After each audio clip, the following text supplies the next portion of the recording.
The banker's fist hit the desk so hard the inkwell rattled. "Get out!" 2 words. That was all Harold Briggs gave her. Harold Briggs, who had eaten at her table 3 Christmases in a row, who had shaken her husband's hand at every cattle auction for 15 years, who had bounced her youngest on his knee and called her the finest woman in Red Valley. 2 words, and he wouldn't even look at her when he said them. Evelyn Ward stood in the middle of the cattleman's bank with her hat in her hands and 6 children waiting outside in the cold, and she did not cry. She wanted to. She felt the tears pushing up behind her eyes like floodwater behind a dam. But she did not cry because Harold Briggs was already looking past her at the door, and she understood with the particular clarity that comes from being humiliated in a room full of witnesses that he had decided she was already gone. "Mr. Briggs," she said. Her voice was steady. She was proud of that later. "I'm asking for 60 days. Not a gift. A loan, with the ranch as collateral. My husband's land is worth 4 times what I'm asking for." "Your husband's land," Briggs said. And now he did look at her, and what was in his eyes was worse than contempt. It was amusement, is worth nothing without a man to work it. The clerk at the side desk made a small sound. It might have been a cough. It might have been a laugh. Evelyn put her hat back on her head, turned around, and walked out. She would not give Harold Briggs the satisfaction of watching her hands shake. If you've ever been told you were too much, too loud, too big, too broken, too far gone to matter, then stay with me. Because this story is about what happens when a woman who has been counted out by everyone refuses to count herself out. Before we go further, if stories like this speak to something in you, please subscribe to this channel and hit that like button. Drop a comment below telling me what city and country you're watching from. I want to see how far this story travels. Every name in that comment section is a reminder that we're never as alone as the world tries to make us feel. Now let's go back to Red Valley, Montana, and to the woman nobody believed in. Well, the morning Evelyn Ward became a widow, the sky was the color of a bruise. It had been that kind of October, gray pressing down on gray, the kind of cold that didn't announce itself but simply arrived one day and stayed, settling into the walls of the house and the joints of your hands and the space between your shoulder blades where you couldn't reach to warm it. Thomas Ward had gone out before dawn to check the fence line on the north pasture, the way he did every morning of their married life, and he had not come back. The doctor said it was his heart. Evelyn had looked at the man on the bed, at Thomas's broad, weathered face, still wearing that expression of mild concentration he always had when he was thinking something through. And she had thought, without fully understanding why she thought it, he didn't get to finish the thought. That was grief, she would learn. It didn't come in the shape you expected. She had 6 children to feed. The oldest, James, was 14 and already broad in the shoulder, already carrying that Ward stubbornness in the set of his jaw. The youngest, Clara, was 4 years old and still sometimes called out for her father in the night, and then fell back to sleep before Evelyn could get to her room. Between them were Daniel, who was 12, and Ruth, who was 10, and the twins, Samuel and Eliza, who had just turned 7 and still had not fully grasped that their father was not coming back from wherever he had gone. The ranch had been Thomas's dream, built on 20 years of work and a talent for cattle that Evelyn had always admired but never pretended to fully share. She knew how to keep the books. She knew how to manage the household with the precision of a general managing a supply line. She knew, with the particular competence of a woman who has spent 2 decades paying attention, the price of feed at 3 different suppliers and the name of every man who owed Thomas a favor. What she discovered in the weeks after the funeral was that none of that knowledge protected her from what came next. The debts were worse than Thomas had let on. She found the ledger on a Tuesday afternoon, buried under 3 years of receipts in the bottom drawer of his desk, and she sat on the floor of his study for a long time reading it without moving. Thomas had borrowed against the ranch twice, once after the drought of 1881 dried up the summer yield, and once to buy the additional pasture land on the east side that he'd always said would double their herd capacity by 1885. Both loans were with the Cattlemen's Bank. Both were due in full by the 1st of December. She did the arithmetic 4 times, hoping she had made an error. She had not. She pulled herself up off the floor, smoothed her skirt, and went to make supper for 6 children who were depending on her not to fall apart. The trip to the bank had been James's idea, which meant it was really Evelyn's idea. The way most good plans in their household began as her idea and got attributed to whoever said them out loud first. James had said, at breakfast 2 weeks after she found the ledger, "You should go talk to Mr. Briggs, Mama. Tell him what happened. He knew Papa." He knew Papa. That was the thing. That was the thing Evelyn had told herself on the ride into town, her good wool coat buttoned to the chin against the November cold, her hands steady on the reins. Harold Briggs knew Thomas Ward for 15 years. He will listen. He is a reasonable man. She had been wrong about Harold Briggs. She had also, she would come to understand, been wrong about several other people she had trusted.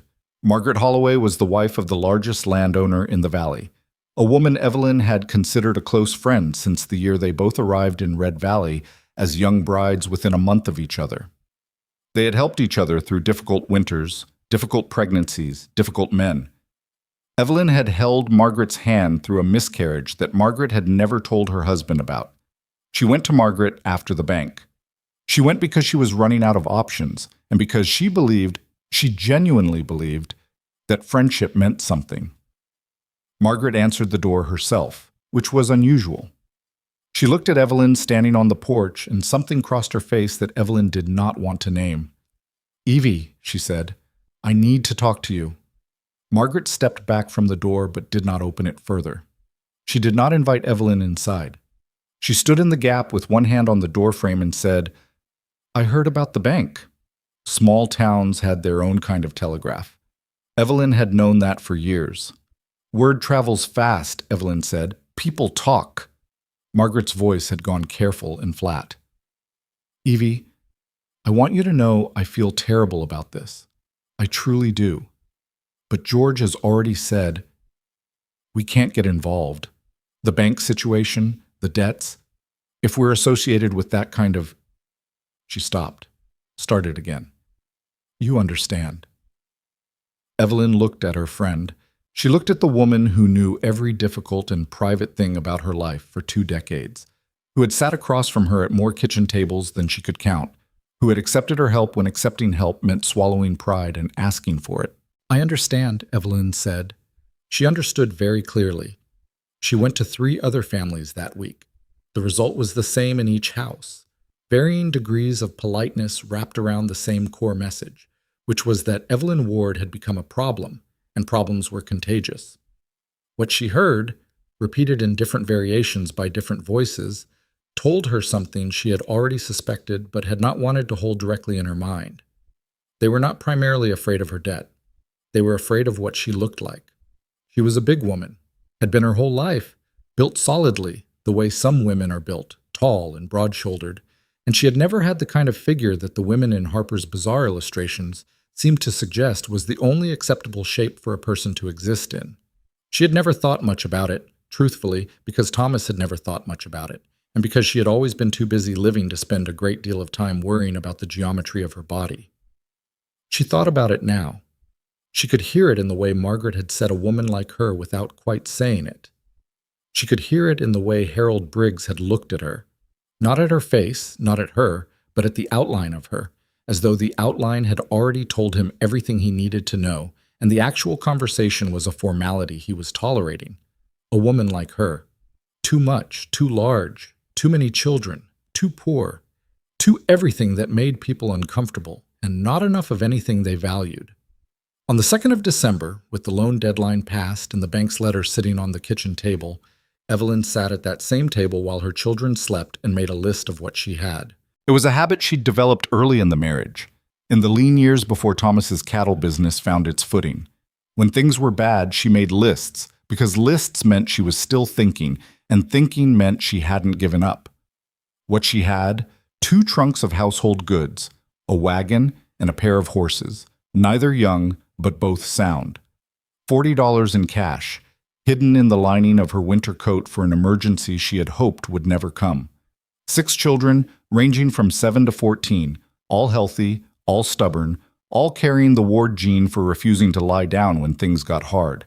What she did not have: a roof, a plan, a single person in Red Valley who was willing to stand beside her. She looked at the list for a long time. Then she made supper, woke the children gently, and told them they were leaving in the morning. James nodded, the way he nodded when he was scared and was deciding to be brave instead. Daniel asked where they were going. Ruth, who was 10 and had already developed the quiet, observational intelligence that would serve her all her life, said nothing and watched her mother's face. "I don't know yet," Evelyn told them. She did not believe in lying to her children about hard things. "But I know we're not staying." The twins held hands under the table. Clara, who was 4 and didn't understand most of what was happening, asked if she could bring her doll.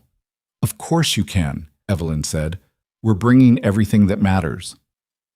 They were packed and loaded by dawn. The wagon sat in front of the house they had lived in for 12 years, and Evelyn allowed herself 60 seconds to look at it. The house Thomas had built with his own hands, the porch he'd added the second winter because she'd mentioned once that she liked watching the sunsets from outside. The window boxes on the front that were empty now in November, but in spring filled up with whatever wildflowers the children picked on their way home from school. 60 seconds. Then she climbed up onto the wagon seat and clicked the horses forward. She did not look back. It cost her something not to, but she managed it. They had been on the main road through town for perhaps 10 minutes when the riders appeared. There were 4 of them, and they positioned themselves across the road with the particular casualness of men who are used to getting what they want without having to ask for it directly. At the front was Dale Mercer, not a man Evelyn had ever liked, but one she had always managed to be civil to, because Dale Mercer owned the grain supply, and incivility had consequences when you needed to buy grain. He was grinning now, which told her everything she needed to know about the nature of this encounter. "Evelyn," he said, not even giving her the misses. "Heard you were pulling out." "You heard correctly." She kept the reins loose in her hands. She did not want the horses to feel her tension. "Where you headed?" "That's my own business." "Well," Mercer rolled the toothpick he was perpetually chewing from one side of his mouth to the other. "I only asked because Harold wanted me to let you know. The furniture in the house and the tools in the barn, those belong to the bank now. You were supposed to leave them." She had. She knew the terms of the foreclosure. She had not touched a single piece of furniture. She had taken only the family's personal belongings, clothing, her mother's quilts, the children's books, Thomas's watch, which was the one thing she could not bring herself to leave because James sometimes held it when he was frightened and didn't want anyone to see. "I left the furniture," she said. "Harold says you took the sewing machine." The sewing machine had been a wedding gift from her own mother. It did not belong to the ranch and had never been listed in the ranch's assets. She had brought it because it was hers, and also because she could use it to earn money if she had to, and she had not felt that she needed to explain any of this to Harold Briggs. "The sewing machine was mine before I married," she said. "It was never ranch property." Mercer shrugged. "Harold says different." James had straightened beside her on the wagon seat. He was 14 and already close to her height, and he had the Ward stubbornness in full flower this morning, his jaw hard and his eyes gone very still. Evelyn put her hand on his arm once, briefly, without looking at him.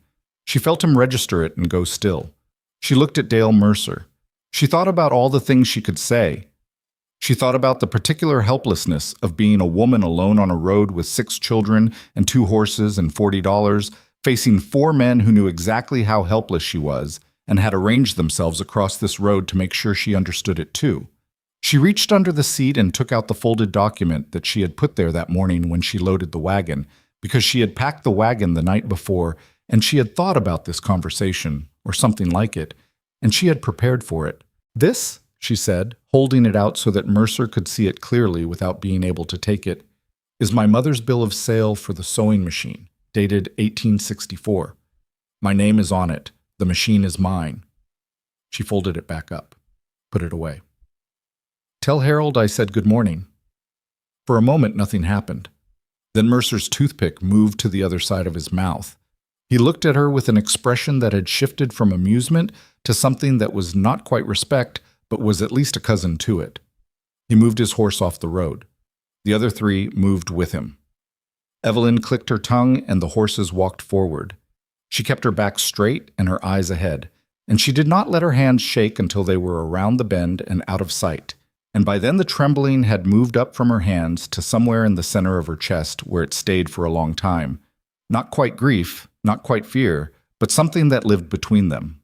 The road out of Red Valley was long and mostly empty. The children were quiet for a while, which was unusual, and she let the quiet sit. After about an hour, Clara fell asleep against Ruth's shoulder. Daniel, who processed things by asking questions, said, "Mama, where are we actually going?" "I heard there was work in Millbrook," Evelyn said. Millbrook was 40 miles east. She had no more information about it than that. She had heard a man at the feed store mention it 2 weeks ago, which was the entirety of her research. "Is that true?" Daniel asked, because Daniel was 12 and had already started to notice when adults were making things up. "Partly," Evelyn said. That produced a silence that lasted another half-mile. "I'm hungry," Samuel said. "You were hungry an hour ago," Eliza told him, with the tolerance of a twin who has long since stopped being surprised by the other's limitations. "I'm still hungry." Evelyn reached behind the seat without looking and produced a biscuit from the cloth bag she'd packed that morning, handing it back. There were 7 biscuits in the bag. She had counted them. She would not be eating one. It was James who said, eventually, in a voice that was trying very hard to be a man's voice and mostly succeeding, "We're going to be all right, aren't we?" It was not quite a question. Evelyn looked at the road ahead, at the frost still on the grass on either side of it, at the sky, which had gone from gray to the particular pale gold of a winter morning trying its best. "Yes," she said. She meant it. She was not entirely sure she believed it yet, but she meant it, and with the Ward stubbornness that she had not realized she possessed until Thomas died and left her no choice but to find it. That was enough to start with. What she did not know, on that cold November morning, was that less than 3 miles up the road, a man on horseback was about to round a bend and change the direction of everything. She did not know his name yet. She did not know anything about him except that he was coming, the way certain things come, not in spite of the worst moments but directly because of them, as though the road has to get narrow enough before it can open up again. She kept driving. The horses kept moving, and somewhere ahead of her, through the frost and the pale gold morning, something she had not planned for was already on its way. He came around the bend at a pace that suggested he was not in a hurry, but also not a man who wasted time, a distinction Evelyn noted without quite knowing why she noted it. He was on a gray horse, big and well-kept, the kind of animal that told you something about its owner before the owner opened his mouth. The man himself was somewhere past 40, lean in the way that comes from decades of outdoor work rather than from any particular effort at it, with a face that had been weathered into something angular and still. He wore his hat low and his coat was good wool, the practical kind, not the showy kind. He was not looking at her when he came around the bend. He was looking at the road ahead, the way men do when they have ridden the same stretch of country enough times that they are not really seeing it anymore. Then he saw the wagon. He slowed his horse without making a production of it. He took in the wagon, the 2 trunks roped to the back, the 6 children arranged in the bed like a set of Russian dolls decreasing in size toward the rear, the woman on the seat who was holding the reins with a steadiness that did not quite match the tightness around her eyes. He pulled up alongside her at a respectful distance and touched the brim of his hat. "Morning," he said. "Morning," she said, and kept moving because she was not stopping for anyone today unless she had to. He fell into pace beside her, which she had not expected. "You're heading east," he said. "I am. Road forks about 2 miles up. Left branch washes out every winter about this time. Happened 3 days ago. You'd lose a wheel before you made it a quarter mile." She looked at him then. He was looking at the road ahead, not at her, which she found, and she could not have explained why, unexpectedly decent of him. "Right branch takes you around," he said. "Adds maybe 4 miles, but you'll keep the wagon." She considered this. She had not known about the fork or about the washed-out road. She had not been down this way in over a year. "Thank you," she said. He nodded, started to pull ahead. Then, and she did not know what made her say it, perhaps the biscuits, perhaps the $40, perhaps Dale Mercer's toothpick. She said, "Do you know anything about work in Millbrook?" He stopped his horse, turned and looked at her properly for the first time.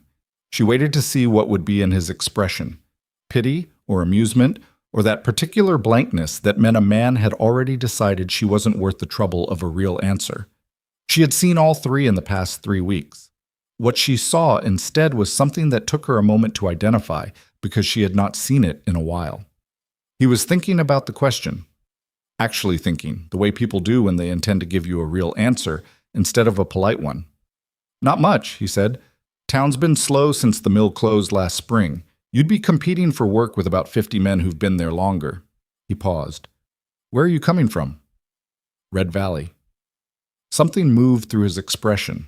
Not pity. Recognition, maybe, though of what she couldn't say. Ward Ranch, he said. She straightened slightly. How do you know that? Thomas Ward.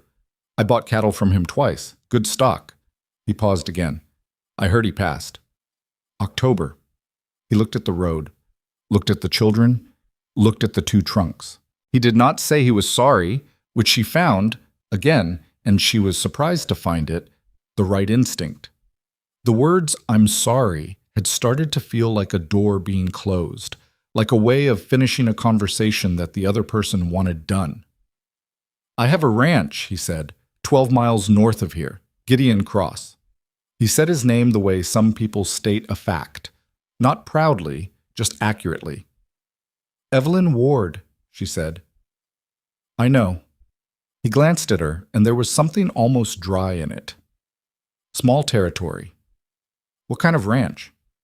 Cattle, mostly. Some horses. 3 permanent hands, 2 seasonal. House needs work. The woman who used to manage the household left last spring to go back east, and I've been doing it badly since. He said this last part without apparent embarrassment. I'm not looking for charity cases. The words landed flat and honest. She found she preferred them to everything Harold Briggs had said with his careful, smiling face. Neither am I, she said. I know that too. He was quiet for a moment. I'm offering work, real work, with pay, room, and board included for you and the children. Your oldest boy looks like he can sit a horse. The others, I'll find something useful for them, nothing dangerous. James, who had been listening to this entire conversation with the rigid stillness of someone pretending to look at the middle distance, said, I can sit a horse. Gideon Cross looked at him. Looked at him the way you look at something you are actually assessing, not the performative adult-to-child glance that most men gave 14-year-olds. How well, he said. Well enough, James said. The corner of Cross's mouth moved. Might have been the beginning of something. That's about right, he said. He looked back at Evelyn. I'm not a man who asks twice. You want to think it over, I understand that, but the offer is what it is. And I need someone who can actually run a household and keep the books, not someone I have to teach from the ground up. She looked at him. She looked at the road ahead, at the fork she now knew was coming, at the 2 horses who were starting to shift in place from standing still in the cold. She thought about $40. She thought about Millbrook and 50 men who'd been there longer. She thought about the particular arithmetic of a woman alone with 6 children and no roof, and a Montana winter 12 days from settling in for good. She thought about what James had said that morning. We're going to be all right, aren't we? I'll see the ranch first, she said, before I decide. Cross nodded. Fair enough. He turned his horse north. Forks up ahead. Stay right. He did not wait for her. He started north at that same unhurried, efficient pace, and after a moment she clicked the horses into motion and followed him, not because she trusted him, she didn't know him well enough to trust him, but because $40 and a hunch were about as much as she had to navigate by, and the hunch said that a man who warned you about a washed-out road when he had nothing to gain from it was at least a man who might be worth knowing. The ranch appeared after 12 miles of road that was better kept than she'd expected, which told her something. A man who maintains his roads in November is a man who thinks about what comes next. The property itself spread wide on both sides of the approach. Pasture that had been properly managed, fencing that was in good repair except for one section on the west side that had been recently damaged and not yet fixed, which told her he was not pretending to perfection. The cattle she could see from the road were in reasonable condition. The horses in the near pasture were better than reasonable. The house itself was large and sound and needed work in the particular way of a house that had been maintained against collapse, but not maintained with any love. The porch railing was loose on the left side. The kitchen garden had gone to hard frost and weeds. 2 windows on the south face needed their glazing replaced before the worst cold hit. She noticed all of this in the time it took to drive from the gate to the front of the house, because she could not look at a house without doing this, any more than she could look at a ledger without immediately seeing where the numbers didn't line up. 3 men came out of the barn as they pulled up. They ranged from young to middle-aged, and they all had the particular look of men who work outdoors in cold climates, compact, watchful, economical with their movement. They looked at the wagon. They looked at the 6 children beginning to climb down from the back. They looked at Evelyn. She looked back. "Mrs. Ward," Gideon said, without ceremony. "That's Pete Calloway. He runs the cattle operation. Walt Drummond, horses. And Billy Reck, who does everything else." He paused. "She's looking at the place, possibly taking over the household."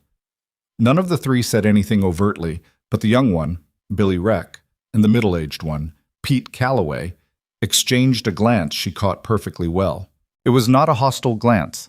It was the glance of 2 men adjusting to unexpected information, which was at least preferable to hostility. Walt Drummond, who was somewhere between 40 and 60 and had a face like a map of everywhere he'd been, looked at Evelyn steadily and said, "You know horses?" "I know how to manage a household budget that includes horses," she said, "if that's what you're asking." He almost smiled. "Close enough." She toured the house with Gideon Cross walking slightly ahead, not hovering, pointing out things factually without apology or embellishment. The kitchen was functional and cold, with a wood stove that needed its chimney cleaned. The main room was large with good bones and a fireplace that had not been used in months, which explained the particular chill in the air. There were 4 bedrooms upstairs. He occupied 1, and she and the children could have the other 3, which she noted was generous arithmetic on his part, since it left him the smallest.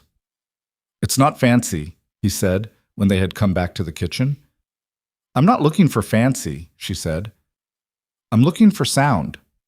He leaned against the kitchen door frame with his arms crossed, and looked at her with that expression she was starting to recognize, the one that meant he was thinking rather than performing. "What do you need to know?" She took out the small notebook she kept in her coat pocket. She had been making notes during the tour, which he had not announced but had not concealed. He had not commented on it. "Household accounts," she said. "I want to see what's been spent in the last 6 months. Not because I'm questioning anything, because I need to know what the actual baseline is before I can manage it properly." He nodded once. "I'll get them. The south windows need reglazed before the hard cold. I'll need the materials. There's a hardware account at Drummond Supplies in Cary. I'll add your name. The chimney on the kitchen stove needs cleaning or it'll be a fire risk by January. Billy can do that tomorrow? And I want to be clear about something," she said, and she looked directly at him and did not look away, because this was the part that mattered. "I'm not charity. I'll manage your household. I'll keep accurate books, and I'll do work that earns what I'm paid.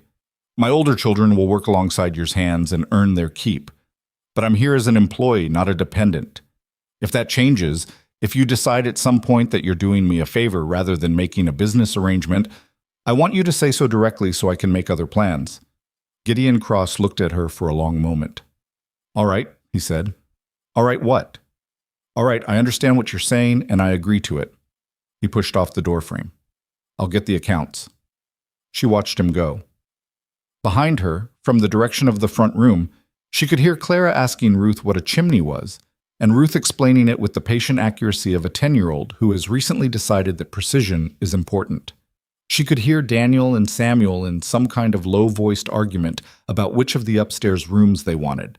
She could hear James outside, and when she looked through the kitchen window, she could see him standing near the near-pasture fence, watching the horses with his hands in his pockets and his posture almost relaxed. She turned back to the kitchen. She found the wood stove's damper, adjusted it, found the wood box beside it had enough to last through the evening, and lit a fire, because the kitchen was cold and there was no reason to stand in a cold kitchen when there was wood. By the time Gideon came back with the ledger, The wood stove was going, and the kitchen was beginning to hold heat, and Evelyn was standing at the window reviewing the kitchen inventory she'd found in the cupboards while waiting, because 40 minutes of doing nothing productive was not in her nature. He stopped in the doorway and looked at the stove, and then at her. She did not explain herself. She held out her hand for the ledger. He gave it to her. That was the beginning, not a dramatic beginning, not anything that would have looked significant to anyone observing it.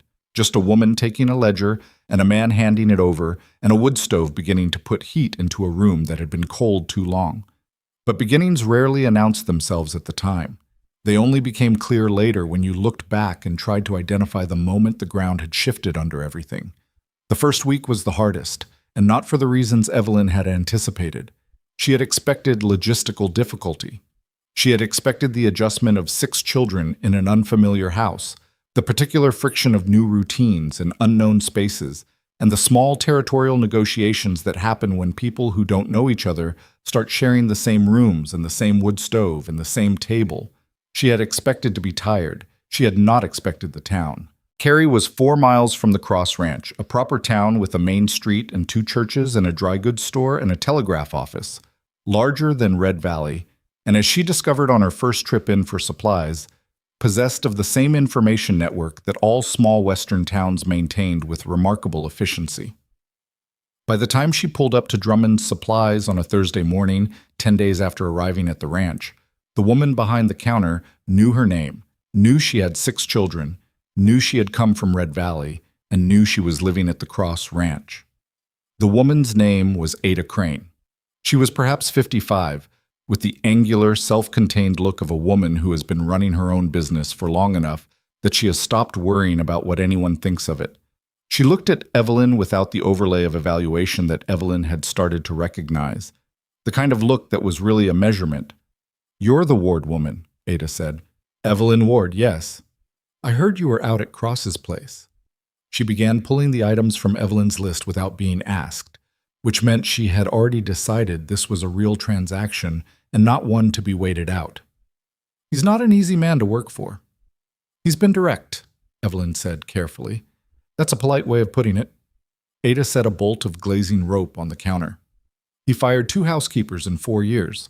Both of them left saying he was impossible." "What did he do?" Ada paused, considered. Wouldn't let them change anything without explaining their reasoning first.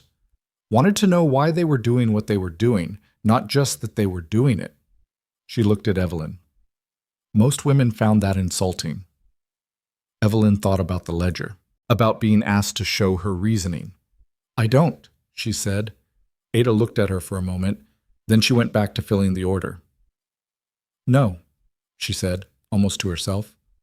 "I don't suppose you would." The second difficulty, the one that crept up on her gradually over the first 2 weeks, was the hands.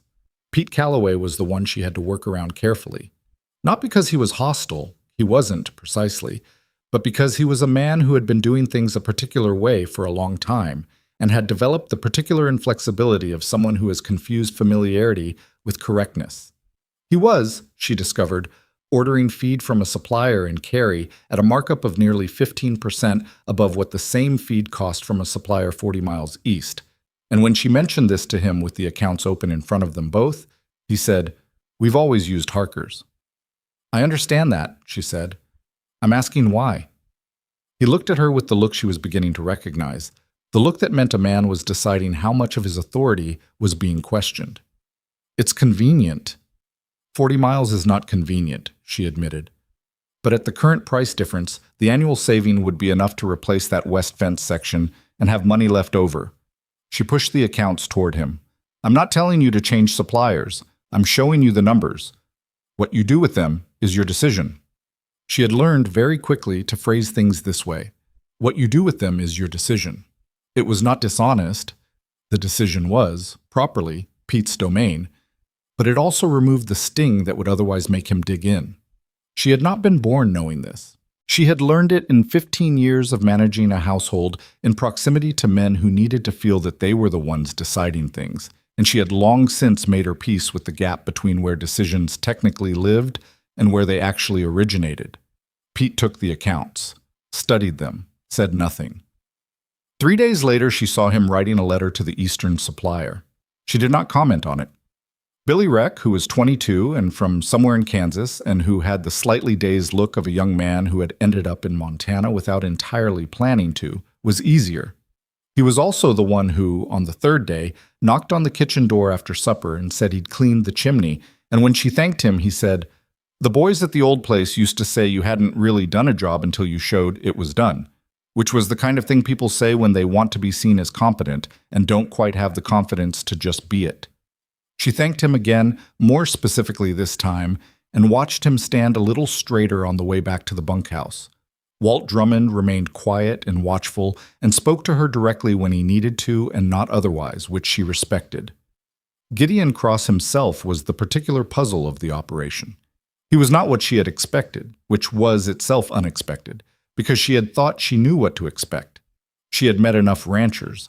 She had been married to a man who shared many of their qualities: the capability, the self-sufficiency, the particular brand of stubbornness that made men good at surviving hard country and sometimes difficult to live near. She had expected, at some level, to find a slightly harder version of Thomas. What she found instead was a man who lived like someone who had deliberately removed all the soft edges from his life. Not because he was cruel. She had seen no evidence of cruelty, and she had been watching carefully. But because he had, somewhere along the way, decided that soft edges were a liability. His house before she arrived had been clean in the way that military quarters are clean, functional, orderly, stripped of anything that served no purpose beyond existing. There was not a single decorative object in any room. The bookshelves in the main room held practical books: livestock management, land surveying, a legal reference for territorial law. With one exception, a copy of Middlemarch that looked read and reread and that she chose not to comment on because it seemed to belong to a privacy she had not been invited into. He ate supper with them most evenings because she had set the table for everyone without making an announcement about it, and to not sit down would have required him to make a deliberate choice to exclude himself that she suspected he found more trouble than it was worth. The first evening, he had sat at the head of the table with the particular wariness of a man who is not accustomed to sharing a table with children and is reviewing his exits. Clara had asked him if he had a horse. He had said yes. She had asked what the horse's name was. He had said Slate because the horse was gray. Clara had considered this and said that was a good name for a gray horse, with the decisive authority of a 4-year-old who has just approved something.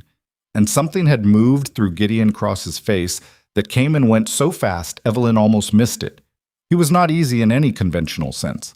He asked questions about everything she changed, not to obstruct, but because he genuinely wanted to understand the reasoning, which was either maddening or refreshing depending on the day and her level of exhaustion.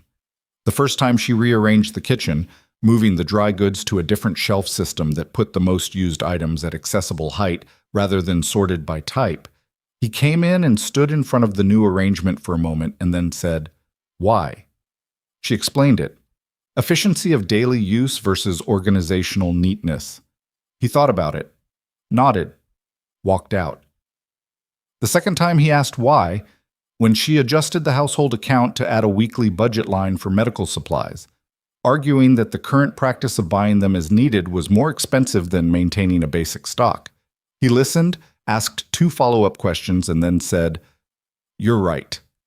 2 words. No elaboration. She found to her slight surprise that she preferred it to elaborate agreement. The children settled in their different ways. James had been given work with Walt on the horses, which suited him in ways that were almost visible. He came back from the barn each evening with the quiet self-containment of someone who has spent the day doing work that made sense to him, and he was less brittle at the edges than he had been in Red Valley, less braced for things to go wrong. She watched this happening and felt something she didn't allow herself to name yet because there was still too much that could break. Daniel took up with Billy Reck, who was close enough to a boy himself that they had found a natural alignment. She occasionally heard them talking in the yard, Daniel asking questions that Billy answered with varying degrees of accuracy, which she considered valuable because life involved receiving inaccurate information and learning to check it. Ruth helped Evelyn in the mornings and spent the afternoons doing schoolwork that Evelyn had set up at the kitchen table, working through the books she'd brought in the trunks, with a diligence that suggested she was not doing it because she was told to, but because she had decided knowledge was an asset. The twins ran. They ran across the pasture, ran around the barn, ran back to the house, and then out again, and the ranch hands occasionally looked up from their work with expressions of mild alarm at the pair of 7-year-olds appearing and disappearing at high speed across the property. Clara followed Evelyn everywhere, which meant Evelyn's work was regularly interrupted by questions about how chimneys worked, why cows smelled the way they smelled, whether horses dreamed, and what happened to the frost after the sun came out. She answered all of these as accurately as she could, because Clara's questions were rarely simple even when they sounded that way. The weeks passed. November became December. December became the particular iron cold of a Montana winter at full strength, the kind of cold that made the air feel thin and bright, and that killed careless people who underestimated it. The ranch did not feel careless. It felt, increasingly, like something that worked. The household ran better. Not perfectly. Nothing ran perfectly, and there had been a week in mid-December when the kitchen stove developed a crack in its side plate, and Billy Reck burned a batch of mending she had asked him to bring in from the line because he forgot it was there, and she had said something sharper than she intended and felt bad about it afterward and left a piece of pie outside the bunkhouse door as a silent apology. The feed situation improved. The south windows were reglazed before the hard cold.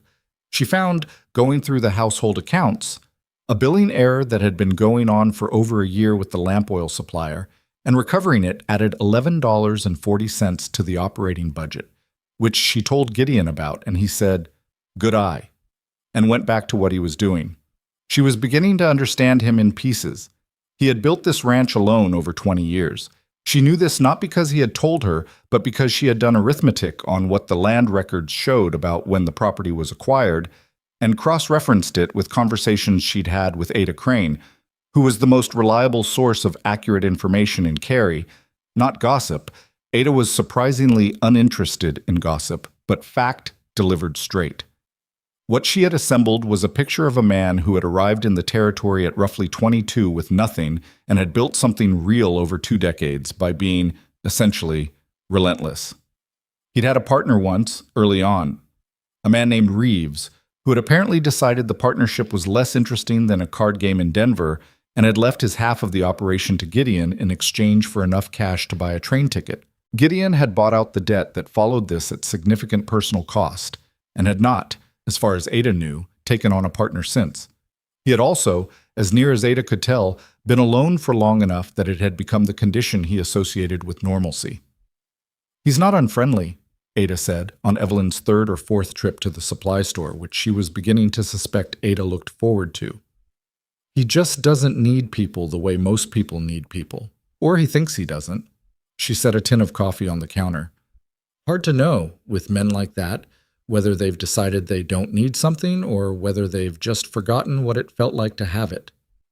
Evelyn thought about the copy of Middlemarch on the shelf. Read and reread. "Maybe both," she said. Ada looked at her the way she occasionally looked at Evelyn, a look that was asking a question without quite asking it. Then she went back to adding up the tab. It was 3 days before Christmas when the first letter arrived. It came addressed to Gideon Cross, return address from Red Valley, and the handwriting on the envelope was Harold Briggs's. She recognized it from the bank correspondence she had cleared from Thomas's files, which was not a fact she had any reason to share with anyone, but which she registered with the particular attention she gave to things that felt like warnings in minor key. She put it on Gideon's desk without comment. He read it that evening after supper, when she was in the kitchen going over the December accounts, and the children were in various stages of winding toward sleep. He came into the kitchen and sat down at the table across from her without preamble, which was not his usual pattern. He generally left her to work undisturbed. She looked up. "Do you know a man named Harold Briggs?" he said. She set her pen down. "Yes," she said. "He's written to several of the larger landowners in the territory." Gideon's voice was level. "He's saying that a woman of—" He glanced at the letter, and his expression did something brief and difficult to read. "Questionable character and financial irresponsibility has taken up residence on my property, and that any man of standing in the territory should be aware of the situation." The kitchen was very quiet. Outside, the wind was moving through the pine brake on the north side of the property, making the low sound it made when the temperature dropped below a certain point. Clara was asleep. She could hear Samuel asking Ruth something through the ceiling. "He's trying to make trouble for you," she said, "because I left without—" She stopped, found the accurate phrasing. "Because my leaving was not on his terms."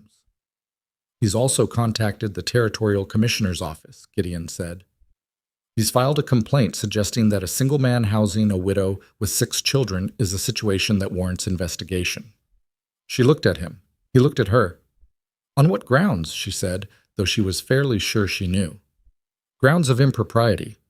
He said the word the way you say a word that doesn't quite match the thing it's supposed to describe. "He's suggesting that the living arrangement is—" He consulted the letter again, and his jaw tightened slightly. "Not in keeping with the moral standards of the territory or in the best interests of the children involved." She had expected something like this. She had not expected it this fast or this formally organized. She looked at the accounts open in front of her. She looked at the December numbers, which were the best monthly numbers the ranch had posted since the accounts began 3 years ago, because she had found 4 separate inefficiencies in the first 6 weeks and fixed all of them, and the difference was measurable in black ink. "What do you want to do?" she said. It was the right question. She had learned that about him. He needed to be asked directly, not maneuvered, not presented with a fait accompli. He thought better when he was given the actual shape of a problem and invited to work on it. He was quiet for a moment, looking at the letter on the table. "I want to know," he said, "whether Briggs is the kind of man who gives up when he's ignored, or the kind who gets worse." "The second kind," she said. "He's the second kind." He nodded slowly, like he had suspected as much. "Then ignoring this isn't a strategy," he said. "No," she said, "it isn't." Another silence. The wind moved in the pine brake. Somewhere upstairs, Samuel had apparently been answered by Ruth and had gone quiet. "I'll write to my lawyer in Helena," Gideon said. "First thing tomorrow." He folded the letter, put it in his pocket. "You should know that I'm not in the habit of letting other people's letters determine what happens on my property." She looked at him. "I know that," she said. "But this isn't just about your property anymore." He met her eyes, and this time the thing that moved through his expression was not fast. It stayed there long enough that she could see it clearly. Not pity, nothing like pity, but a seriousness that had weight to it, the kind that came from actually reckoning with something rather than dismissing it. "No," he said. "I suppose it isn't." He stood up, moved toward the door, stopped with his hand on the frame. "For what it's worth," he said, without turning around, "the numbers you gave Pete about the feed supplier. He made the change. It's going to save us close to $200 this year." She said nothing. "I noticed," he said. "That's all." He walked out. She sat at the table with the accounts in front of her and the wood stove going and the wind in the pine trees, and she thought about Harold Briggs writing letters to people in the territory with his careful, smiling handwriting, and she thought about the particular tiredness of being a woman who keeps winning small things only to find that someone has simply moved the fight to new ground. Then she picked up her pen, opened the accounts to December, and kept working. Because that was what you did. You kept the numbers. You kept going. You did not let the fact that someone was trying to build a case against your existence stop you from making the existence worth defending. Outside, the Montana cold pressed against the windows. Inside, the stove held, and in the morning, there was still work to be done. The lawyer's letter from Helena arrived on a Thursday, and it was not good news. Evelyn knew this before Gideon said anything about it, because she had learned to read him in the small ways. The particular set of his shoulders when he came in from the barn, the way he placed things on the table rather than setting them down, the 3-second delay before he spoke when he was choosing his words more carefully than usual. He put the letter on the kitchen table while she was making the morning inventory of the dry goods, and he stood beside the wood stove with his arms crossed, and she put down her pencil and read it. The commissioner's office had received Harold Briggs's complaint, and in the language of the letter, found sufficient grounds to conduct a review of the living situation at the Cross Ranch property, with particular regard to the welfare of 6 minor children currently residing therein. A territorial inspector would be arriving within 30 days. The review would include interviews with the children, with relevant community members, and with both adults present on the property. Community members, she said. That's the part I'd worry about too, Gideon said. She set the letter down, looked at the window, which showed the January morning in all its gray and uncompromising clarity. He'll have spoken to Mercer, and Briggs will have reached out to whoever he knows in Cary, because that's who the inspector will talk to. I know 3 men on the county board, Gideon said. 2 of them will be fair. One of them owes Briggs a favor from the land dispute 2 years back. She looked at him. How large a favor? Large enough that I wouldn't count on his honesty. She thought about this. Outside, she could hear Daniel and Billy Reck crossing the yard, Daniel's voice rising and falling the way it did when he was explaining something he had just learned and hadn't quite finished understanding. The sound of it, the ordinary living sound of a boy explaining something to an adult who was mostly listening, tightened something in her chest that she did not allow to show on her face. The children, she said. Yes. If they find grounds, they won't find grounds, he said. The children are healthy and accounted for and in a clean house with regular meals and Gideon. She said his name the way she said it when he was doing the thing he did, which was projecting forward to the logical outcome without spending enough time on the distance between here and there. I know what the grounds look like on paper. I'm asking what happens if Briggs has already shaped the opinion of the people they'll ask.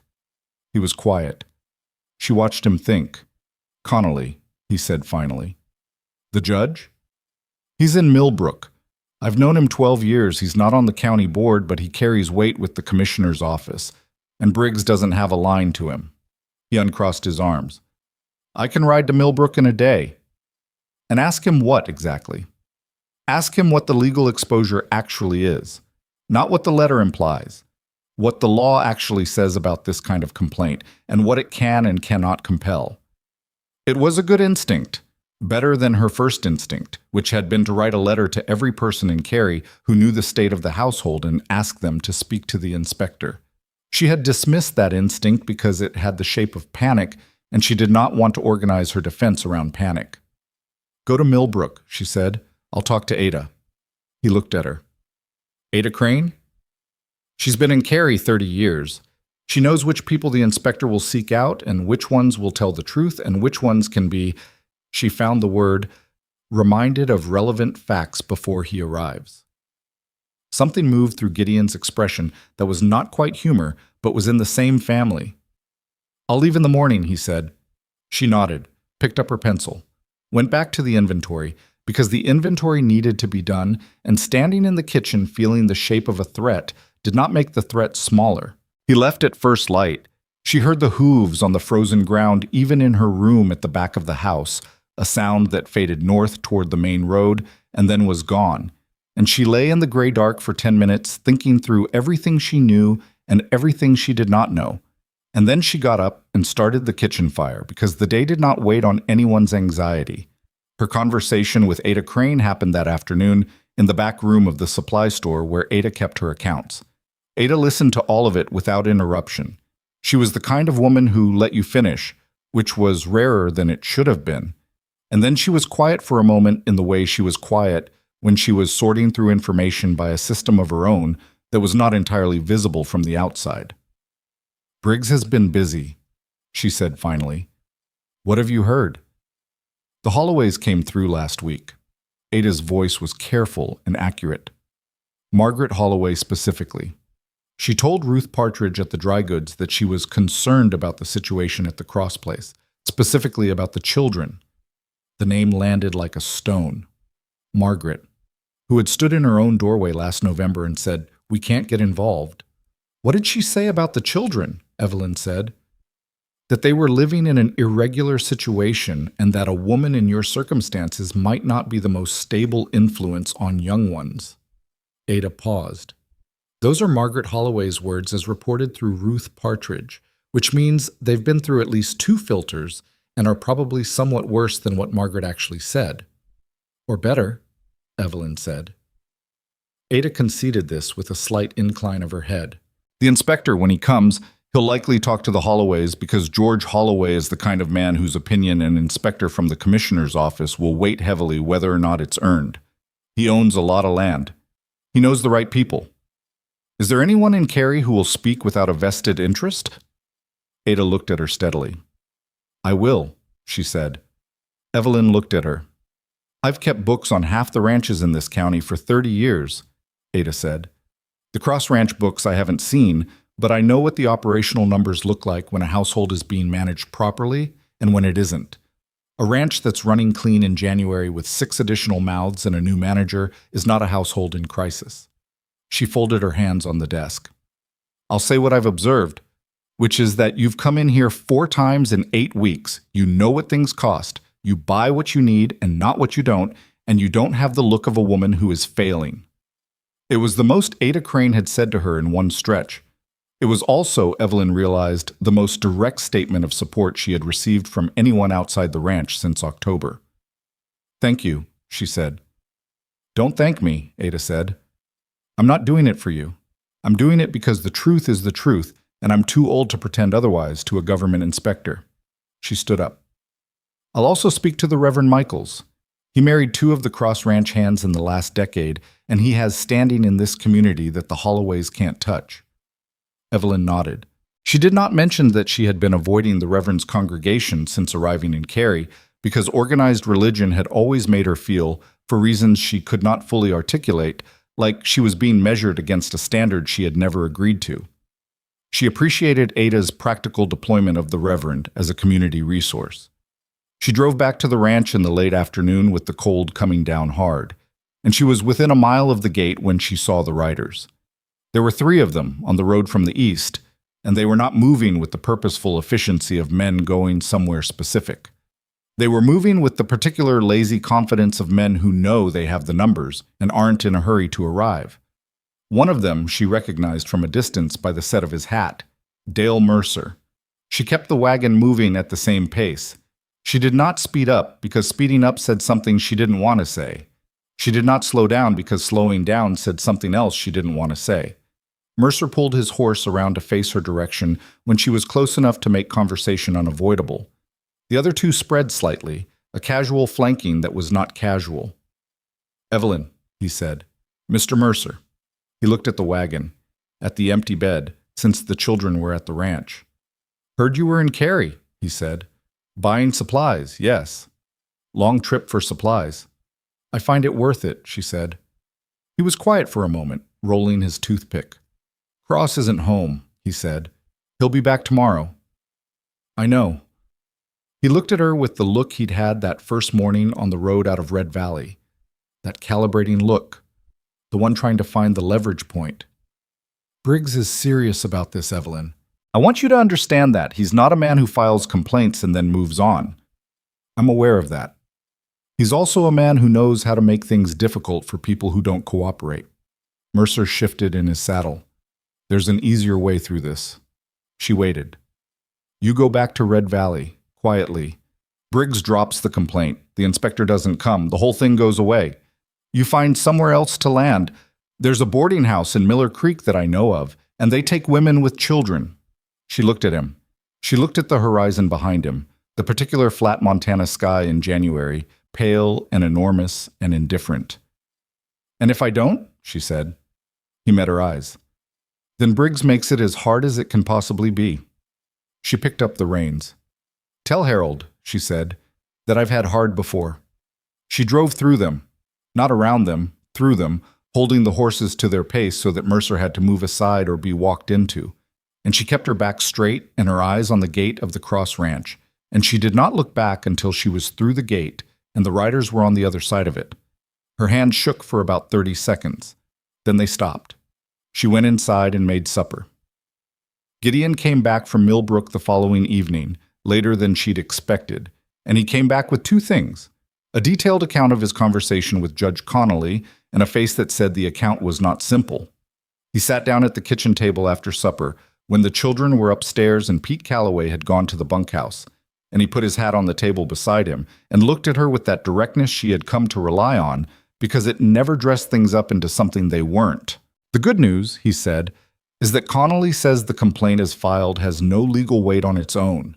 A territorial inspector can make a recommendation, but he cannot remove children from a household on the basis of a complaint alone. It requires a formal judicial proceeding. And the bad news? A formal judicial proceeding is exactly what Briggs is angling for. Connolly says he's done it before, used the inspector process to generate enough documentation to bring a case before the county magistrate. And the magistrate in this county owes Briggs, she said. He looked at her. You knew that already? I guessed. There's usually a magistrate. She was quiet for a moment. What can Connolly do? He's agreed to review the inspector's findings when they come in. He has standing to override the county magistrate's court if the proceeding is procedurally improper, and Connolly is of the opinion that anything Briggs has engineered will be procedurally improper in at least 2 ways. He paused. But that assumes the inspector's report doesn't contain something that gives them legitimate grounds. She understood the weight he put on that last sentence. She looked at the table. Something like what? She said, though she needed to hear him say it. Something like evidence that the children are being neglected, or that the household is financially unstable, or that the living arrangement is, he used the word again, flat, improper. They sat with that word for a moment. She had known it was coming. She had been running calculations on it in the back of her mind since Gideon had first told her about Briggs's letter, the way you run calculations on a problem you don't want to look at directly. A single man. A widow. The same house. The territory in 1882, which had opinions about these arrangements that it was not shy about enforcing. Connolly suggested, Gideon said, and his voice had gone to its most careful register, the one he used when he was saying something he had thought about for a long time and was not entirely sure how the other person would receive it, that the most direct way to remove the legal vulnerability is to remove the grounds for the complaint. She was very still.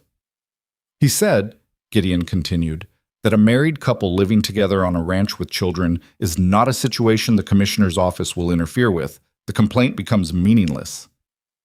The kitchen was quiet. Outside, the wind had picked up and was working on the north side of the house with the particular persistence it had in January. I see, she said. I want to be clear about what I'm saying, he said. I'm not saying it would be anything. I'm not asking you to. He stopped. Started over, and she had the impression that he had rehearsed several versions of this on the 40-mile ride back from Millbrook, and none of them had sounded right to him.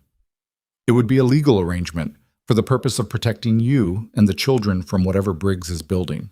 That's all I'm offering. She looked at him. He was looking at the table. She had been in this kitchen for 2 months, and she had spent a great deal of that time learning to read Gideon Cross, and what she had assembled was a complicated portrait. A man who was capable and private and occasionally difficult, who asked questions instead of making assumptions, who had held his life at arm's length from other people for so long that the distance had become habitual rather than chosen, who kept a copy of Middlemarch on his shelf and read it until the spine cracked. She did not believe, looking at him now, that he was offering her a legal arrangement for purely strategic reasons. She believed that he thought he was, and she believed that the distinction mattered, and that it was not, right now, the most important thing to address. I need to think about it, she said. He nodded. I know. It's not... She stopped, chose her words the way she chose her words when something was true but also complicated. It's not a simple question. No, he said. It's not. He picked up his hat and stood, and she thought he was going to leave it there, which would have been like him. But he stopped at the kitchen door. For what it's worth, he said to the door frame rather than to her, the arrangement, the current one, is the first time in a long time that this house has had a fire in it that wasn't just for heat. Then he went out. She sat at the table for a long time. She was not a woman given to romantic sentiment. She had loved Thomas Ward with the practical, durable love of two people who had built something real together over a long time. And she did not mistake what she felt in the months after his death, the acute physical absence of another person who knew you, for something that could or should be quickly replaced. She was 41 years old, and she had 6 children and a complicated legal situation, and she was not going to make a decision about this based on the fact that a man had said something kind about her ability to maintain a household fire. But she was also not someone who refused to look at a thing directly. She looked at it. She thought about what the children needed. She thought about James, who was sleeping better since he came to this ranch. She thought about Clara asking Gideon about his horse's name and the expression on his face when she approved it. She thought about what it meant to have a legal standing that Briggs could not attack versus what it meant to make a decision about her life under duress. She thought about both of those things being true at the same time. She was still thinking about it when the knock came at the back door. It was Pete Calloway. He was holding his hat in his hands the way he only did when he was uncomfortable, and he looked like a man who had been working up to something and had decided to just get it done. "Mrs. Ward," he said. "Pete. I need to tell you something." He looked at the hat, looked at her. "You know, I wasn't easy about you coming here. I want to say that straight out. I know that," she said. "The thing about the feed supplier." He shifted his weight. "I was stubborn about it, and you were right, and I was stubborn about it anyway, and that's on me." She waited because there was more coming. "Briggs has been writing to people," he said. "I got a letter too, from one of his associates, I guess you'd say, asking me what the situation was out here. Whether there was—" He stopped, and his jaw went hard in a way that told her he was angry, not at her. "Whether there was anything irregular." She was very still. "What did you say?" "I said the ranch was running better than it had in 3 years, and the woman managing the household kept better books than I'd ever seen, and the children were healthy and working honest. And if there was anything irregular about any of that, then I didn't know the meaning of the word." He met her eyes. "I want you to know I said that, so you know where I stand." She had to take a moment, not because she was surprised exactly. Pete Calloway was a man who had a strong sense of what was correct, even when it took him a while to arrive at it. She had known this about him for weeks, but knowing a thing and having it confirmed in a letter written against your interest were different weights. "Thank you, Pete," she said. He nodded, put his hat back on. "Walt and Billy feel the same way," he said. "I can't speak for them, but I'm fairly sure." He moved toward the door, stopped. "Cross is a good man," he said. "He's not easy, but he's good." He went out. She sat back down at the table. 3 days later, the letter arrived from Margaret Holloway. She knew the handwriting. She had seen it on years of social correspondence, invitations to women's meetings, holiday cards, the note Margaret had sent when Samuel and Eliza were born. "So happy for you both. Such a blessing. We must come to see them soon." She had not opened a letter from Margaret in over 2 months. She had not expected to be receiving one. She opened it in the kitchen, standing, which was how she read things she was not sure she wanted to be sitting down for. It was 2 pages. The first page was apology, which was genuine enough in its way. Margaret was not a woman comfortable with dishonesty, and the letter showed the strain of it, the overworked sentences of someone trying to find the right architecture for something she was ashamed of. She had been wrong, she wrote, to close her door. She had been afraid, which was true, and she had let George's fear become her own, which was also true, and she was sorry for it. The second page was the reason for the letter. George Holloway had been contacted by Briggs. Briggs had asked George to provide a statement to the territorial inspector supporting the removal of the children from the Cross property. George had agreed. Margaret was telling her this against her husband's knowledge. She wrote, "I cannot stop George from doing what he intends to do, but I could not let you be surprised by it. Whatever else has happened between us, you deserve to not be ambushed." Evelyn folded the letter, put it in her apron pocket. She finished the morning work, stoked the fires, checked the pantry, brought the accounts up to date, and then she went to find Gideon. He was in the near pasture with Walt, looking at one of the horses that had been favoring a foreleg since yesterday. She waited at the fence until Walt had said his piece and moved off, and then she went through the gate and crossed the frozen ground and stood beside Gideon and told him about the letter. He listened without interrupting. He looked at the horse while he listened. "Holloway's statement will be what Briggs needs to make it formal," he said when she had finished. "Yes." "When is the inspector arriving?" The letter said within 30 days from the date it was sent. That was 2.5 weeks ago. He was quiet for a moment. "How much time do we have?" 11 days? Maybe 12? He turned to look at her, and what was in his face was not panic. She had never seen panic in him, but something that had the weight of a decision that had been made and was now being stated plainly. "I meant what I said," he said. about the offer. She looked at him. She had spent 3 days carrying the question. She had taken it apart and put it back together and looked at it from the angle of her children and the angle of her own life and the angle of what was practical and the angle of what was true. And she had not quite arrived at a single clean answer because she was not sure a single clean answer existed. "I know you did," she said. "The question is whether you—" "The question," she said, "is whether I'm making this decision because it's the right decision or because Harold Briggs has backed me into a corner." She looked at him steadily. "And I need you to understand that those are different things.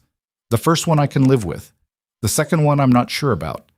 He looked at her for a long time. "I understand that," he said, "but I need you to understand something back." He turned to face her fully, which he did not do often when he was saying something important, and the fact that he did it now registered. "I didn't ride to Millbrook for legal strategy. I rode to Millbrook because I wanted to know what the strongest protection was, and that's what Connolly told me." He paused. "I'm a man who asks why before he does things. You know that about me." She did. "I asked myself why," he said. "About this. About the offer." She waited. "The answer wasn't only strategy," he said. The pasture was very quiet around them. The horse had stopped favoring the leg and had moved to the far fence where the dried grass was less frozen. The sky was the color it got in January when the cold was serious, a particular shade of white that was not actually white, more like light that had given up trying to be warm.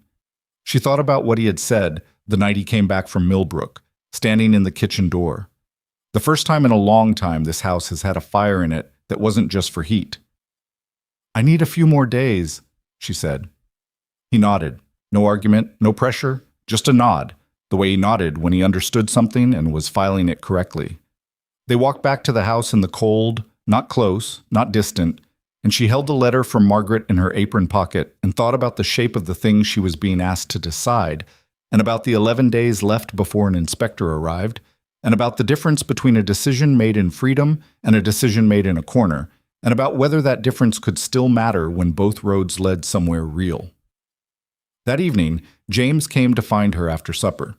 He sat down at the kitchen table with the deliberate settling of a boy who has practiced what he's about to say. She let him practice it in silence. "Mama," he said, "James, are we going to have to leave?" She looked at her son, at the 14-year-old who had put his father's watch in his pocket every day since October and not said a word about it to anyone, who had told her on the wagon out of Red Valley, "We're going to be all right, aren't we?" and had said it like a question that needed to be a statement. "I don't know yet," she said. He was quiet. "Do you want to leave?" She thought about it. She gave him the truth. "No," she said. "I don't." He nodded slowly. "I don't either," he said, "and not just because of the horses." He paused. "Mr. Cross, he was looking for the word. She waited for him to find it. He shows me things. Not because he has to, because he thinks I should know them." She looked at her son. "Like what things?" she said. "How to read a horse's leg to know if it's a muscle problem or a bone problem. How to check a fence line for the spots that'll go first in a hard freeze. He told me last week that the east pasture soil drains better than the west pasture, and that matters for where you put the cattle in spring." James paused. "He doesn't explain it like I'm a child. He explains it like I'm someone who should know." She was quiet for a moment.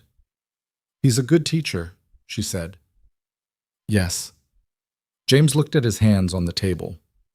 "I know you have to decide what's right. I know it's not simple. I'm not asking you to do something because of me." He looked up. "But I wanted you to know how it is from my side." She reached across the table and put her hand on his. She did not say anything, because there was nothing she needed to add. He sat there for a minute, then stood up the way he stood now, with a straightness that had not been in him in Red Valley, that had come from somewhere in the last 2 months, and said good night and went upstairs. She stayed at the table. Outside, the wind was working on the north side of the house. The wood stove was doing what it did.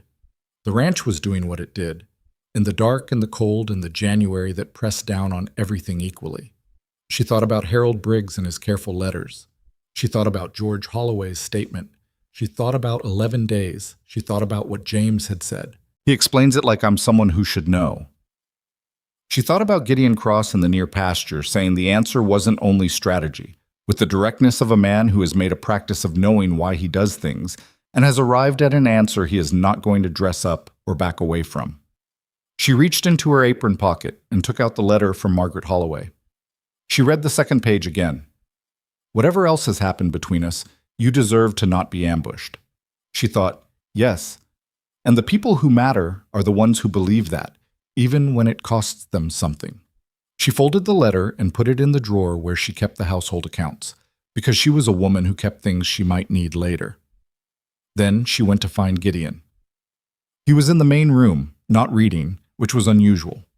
He generally read in the evenings. He was sitting in the chair by the fireplace, looking at the fire in the way that meant he was thinking rather than seeing. And when she came in, he did not look startled, which also told her something. She sat down in the chair across from him.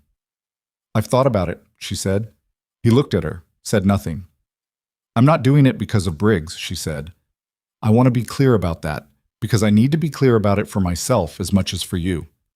I'm not marrying you because a man in Red Valley is trying to take my children." "Then why?" he said. She looked at him across the fire.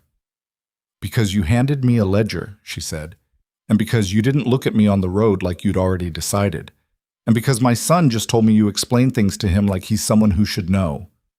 She paused. "And because the answer wasn't only strategy for me either, and I've been honest enough with myself to admit that." The fire made its sounds.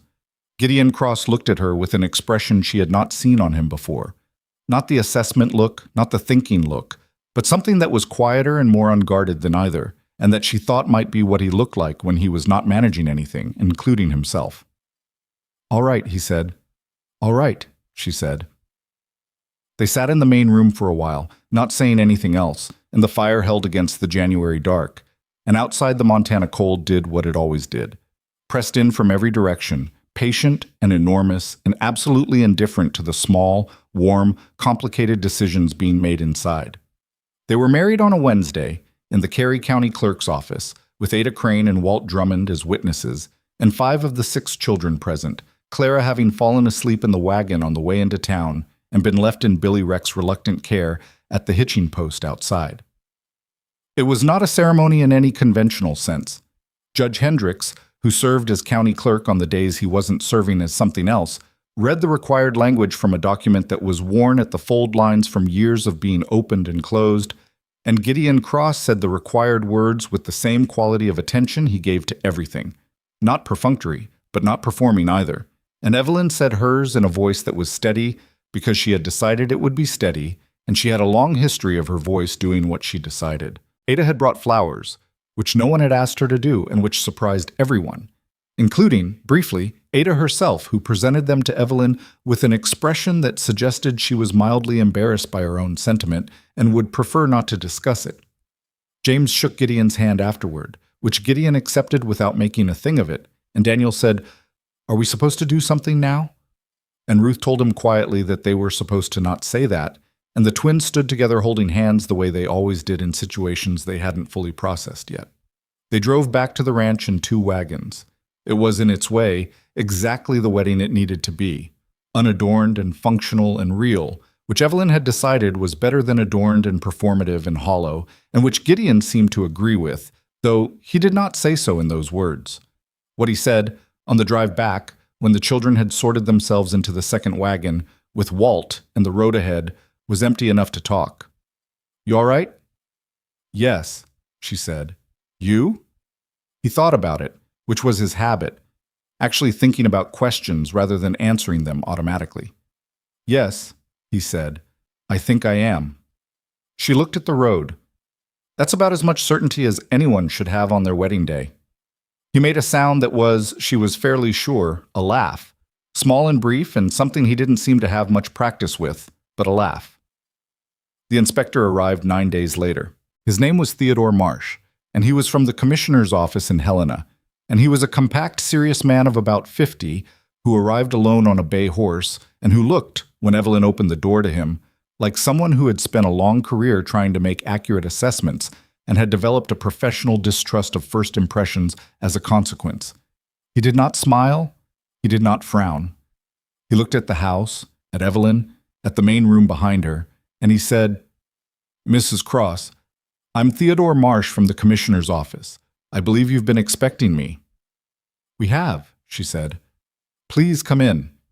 She showed him into the main room, which was warm and clean, and which contained, on the large table, a set of organized documents that she and Gideon had prepared over the previous week. The household accounts for the 3 months she had been managing the property, the children's records, the ranch's operational numbers for the past year with the current quarter broken out separately, and a brief written statement from each of the 3 ranch hands attesting to the condition of the household and the children. She had not staged the room. She had simply made sure that everything he might want to see was findable without her having to locate it under pressure. There was a difference. Marsh looked at the table, looked at her, looked at the documents with the expression of a man recalibrating slightly. "Is Mr. Cross available?" he said. "He's in the barn. I can get him." "In a moment." He sat down, not waiting to be invited, which told her something about his method. He was the kind of man who moved at his own pace and let other people adjust. "I'd like to speak with you first, if you don't mind." "Of course," she said. She sat across from him and put her hands on the table and waited. He asked questions for 40 minutes. They were thorough questions, not hostile, but not soft either, and he did not accept summary where he could have specifics. He wanted to know the exact date she had arrived at the property, the exact nature of the arrangement before the marriage, the daily routine of the children, the schooling situation, the medical situation, the financial situation. He asked about Red Valley and about Thomas's death and about the debts, and she answered all of it without deflecting, because she had learned a long time ago that deflection was more expensive than the thing it was meant to protect. When she told him about the sewing machine and Dale Mercer on the road, he wrote something in his notebook. When she told him about Harold Briggs's letters to the landowners in the territory, he wrote something else. "Mrs. Cross," he said, at some point in the middle of this, "I want to be direct with you about something."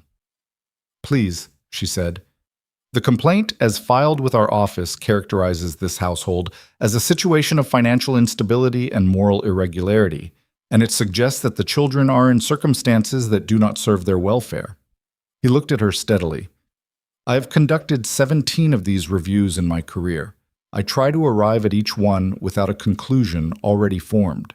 He paused. "This complaint has a particular quality to it that I recognized before I left Helena. I'm not going to tell you what that quality is, because my job is to look at what's actually here, not at what I suspected before I arrived. But I want you to know that I'm looking." She held his gaze. "That's all I'm asking," she said. He spent 2 hours on the property. He spoke to Gideon for 30 minutes in the main room after Evelyn had stepped out. He spoke to Pete Calloway, to Walt Drummond, to Billy Reck. He looked at the children's sleeping arrangements, at the kitchen, at the pantry. He asked Clara, with what appeared to be genuine gentleness, what she had for breakfast, and Clara told him in considerable detail about the oatmeal and the way Gideon put molasses in his, and the way the twins had argued about who got the spoon first, which was the kind of specific domestic information that no one could fabricate on short notice. He asked James what he was learning on the ranch. James told him about reading a horse's leg, about fence lines, about east pasture drainage. Marsh wrote in his notebook. He asked Ruth about her schoolwork. Ruth showed him the books and her completed exercises with the calm of a 10-year-old who has been raised to not be intimidated by authority figures, which was a quality Evelyn had not deliberately instilled in her, but which seemed to have grown there anyway. In the early afternoon, Marsh asked to speak to Evelyn again, privately, in the kitchen. She had been expecting this, the second conversation, after the data. She sat across from him at the kitchen table, and he looked at his notebook and then at her and said, "I'll be visiting 3 other households in the county before I compile my report. I am not going to tell you what my findings will be because they are not complete yet. What I will tell you is that I intend to speak to Mr. Briggs when I return to the eastern part of the territory." She was very still. "Why?" "Because when I review a complaint," he said, "I review the complaint itself as well as the situation it describes." He closed his notebook. "Mr. Briggs's letter contained several specific characterizations of this household that I have now observed directly, and I take discrepancies seriously. She looked at him. She thought about Harold Briggs at his desk in the Cattleman's Bank, writing letters in his careful handwriting to landowners across the territory. She thought about the word discrepancies. "How long until your report is filed?" she said. 3 weeks, approximately. "And in the meantime?" "In the meantime," he said, standing, "you conduct your household the way you've been conducting it, which from what I can observe is considerably better than the picture painted in the complaint." He put his hat on. "I'll see myself out." She sat in the kitchen for 5 minutes after she heard the front door close. Then she went to find Gideon. He was at the fence of the near pasture, watching Marsh ride down the road toward the main gate, and he had the expression of a man who has been waiting for something to be over and is not yet quite sure it is. "Well?" she said. "He's thorough," Gideon said. "Yes." "He asked me things I wasn't expecting him to ask." She looked at him. "Like what?" "Like how I came to offer you work in the first place. What I saw when I came around the bend on that road." He was quiet for a moment. "I told him the truth, that you were sitting on that wagon like you were prepared to drive it through a wall if the wall didn't move." She was quiet. "He wrote it down," Gideon said. "What do you think he'll find?" she said. He turned to look at her. "I think he'll find what's here," he said, "which is a working ranch and healthy children and a household that runs better than it did." He paused. "And I think he'll find that the man who filed the complaint has a pattern." She hoped he was right. She did not say this because hope stated aloud had a way of making the distance between where you were and where you wanted to be feel larger rather than smaller, and there was still a great deal of distance left to cross. The 3 weeks passed in the way of all 3-week periods that contained something you are waiting on, unevenly, with certain days moving at normal speed and certain days that seemed to be operating on a different accounting of time entirely. The work continued. There was always work, and she had learned early in her adult life that work was the most reliable antidote to the kind of anxiety that liked to settle in and grow if you left it unattended. She reorganized the spring supply orders based on the patterns she'd identified in the previous year's accounts. She worked with James on his reading, which had always been slower than his intelligence, a gap that Thomas had never had the patience for, and that she had found, in the evenings at the kitchen table, was mostly a matter of method rather than capacity. She found a system that worked for him, and he made progress that was real and visibly satisfying to him, which satisfied her in a way that was hard to articulate and that she did not try to. Gideon watched this happen without commenting on it, which she had come to understand as his form of approval.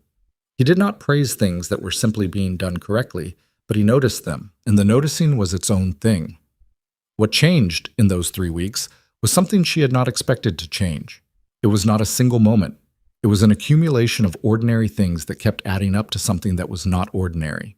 It was Gideon at the kitchen table going over the spring planting schedule, asking her opinion on the timing of the east pasture rotation in a way that was not courtesy.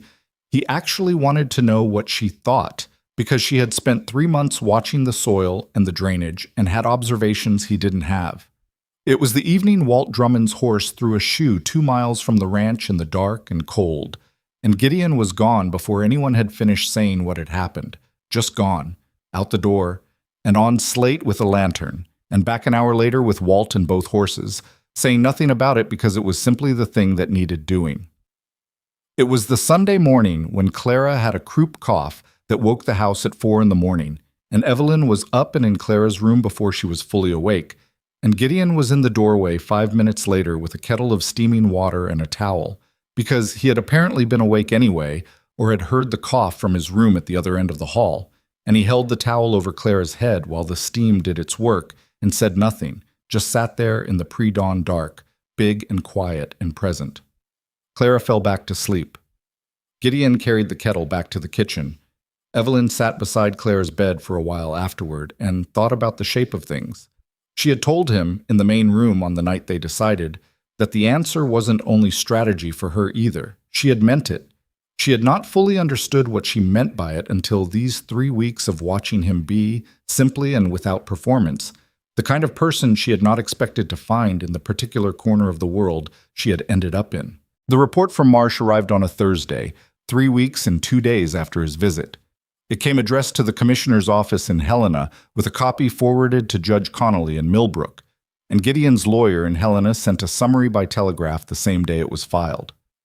The telegraph reached the ranch on a Friday morning, and Evelyn read it standing in the main room with Gideon beside her and Pete Calloway in the doorway, because he had been the one who rode in from Cary with it, and he deserved to know what it said. The summary was 4 sentences. Inspector Marsh's report found no evidence of neglect, financial instability, or impropriety in the Cross household. The children were found to be in good health, adequately educated, and in a stable domestic environment. The complaint was found to contain multiple characterizations inconsistent with observed conditions. The commissioner's office was initiating a review of the complaint's origins.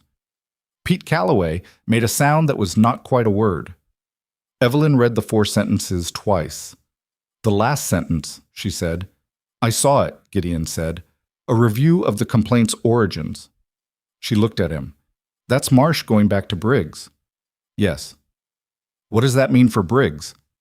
"It means," Gideon said carefully, "that filing a false complaint with the commissioner's office is not without consequences, and that Marsh is apparently the kind of man who takes that seriously." She put the telegraph down on the table. She thought about Harold Briggs in his bank, with his careful handwriting and his 2 words, "Get out," and the particular assurance of a man who had spent his career getting what he wanted by knowing who the right people were and how to reach them. She thought about what it felt like to be on the receiving end of that assurance, standing in the bank with 6 children outside in the cold and a loan application in her hand. She felt something that was not quite satisfaction and not quite relief, but that lived in the territory between them. "Pete," she said. He looked at her from the doorway. "Thank you for riding in," she said. He nodded, put his hat on. "I'll get back to the cattle," he said, and went out, and she could tell by the way he walked that he was pleased, and that he did not want to be seen being pleased, which was so consistent with everything she knew about him that it made her feel a warmth for him that surprised her. What happened next, she had not anticipated. The letter from Harold Briggs arrived 2 weeks after the telegraph. It was addressed to Gideon Cross, and it was a legal letter, drafted with the precision of someone who had access to a lawyer and was using that lawyer to do something very specific. It acknowledged the commissioner's review of his complaint. It stated that he was withdrawing the complaint in its current form. It stated, in the flat language of legal correspondence, that he wished to resolve the matter without further official involvement. Beneath the legal language was a handwritten note. It said, "The loan documents for the Ward property have been reviewed by my legal counsel. It has been brought to my attention that the sewing machine listed in the foreclosure inventory was incorrectly included. Enclosed, please find a formal correction of the original foreclosure terms." She read the note 3 times. She set it on the table. Gideon, who had been reading over her shoulder, which he did not usually do, but she had not told him to stop, said, "He's withdrawing before Marsh's review goes further." "Yes," she said. "He's trying to close the door before it gets opened." "Yes? Does that bother you?" She thought about it. "Yes," she said. "It does. Because it means he's not being held to account for any of it, just retreating." Gideon was quiet for a moment. "Connolly will know what Marsh found," he said. "Connolly has a long memory." She looked at him. "Long enough," he said, "that the next time Briggs wants to file something with any official office in this territory, he'll find it somewhat harder than it used to be." She understood what he was saying, not justice exactly, not the particular satisfaction of a formal reckoning, but something practical and real, a door made narrower, a man's reach shortened by the documented fact of what he had tried to do. She picked up the letter and put it in the drawer with Margaret Holloway's letter and the household accounts, because she was a woman who kept things, and because sometimes the keeping was its own form of protection. Spring came the way Montana springs came, grudgingly, in increments, with cold snapping back without warning on days that had started to feel almost warm, as though the season was not ready to commit to itself yet. The first week of April brought mud and the particular work of a ranch emerging from winter, and the activity on the property shifted in character, less inward, less about maintenance and survival, more about growth and what came next. She had been at the ranch 5 months. She could feel the 5 months in the land. The fact that she had watched it through the full depth of a Montana winter, knew where the ice collected and where the drainage was poor, and where the stock preferred to shelter when the north wind came. She knew the property the way you know something you have paid attention to through difficult conditions rather than just in the easy seasons. She also knew the people on it differently than she had in November. Pete Calloway had changed the feed supplier in December and had not mentioned it again, but he had started in January to bring the monthly cost comparisons to her before filing them, which was not something she had asked him to do, and which told her that he had decided her eye for numbers was an asset rather than an intrusion.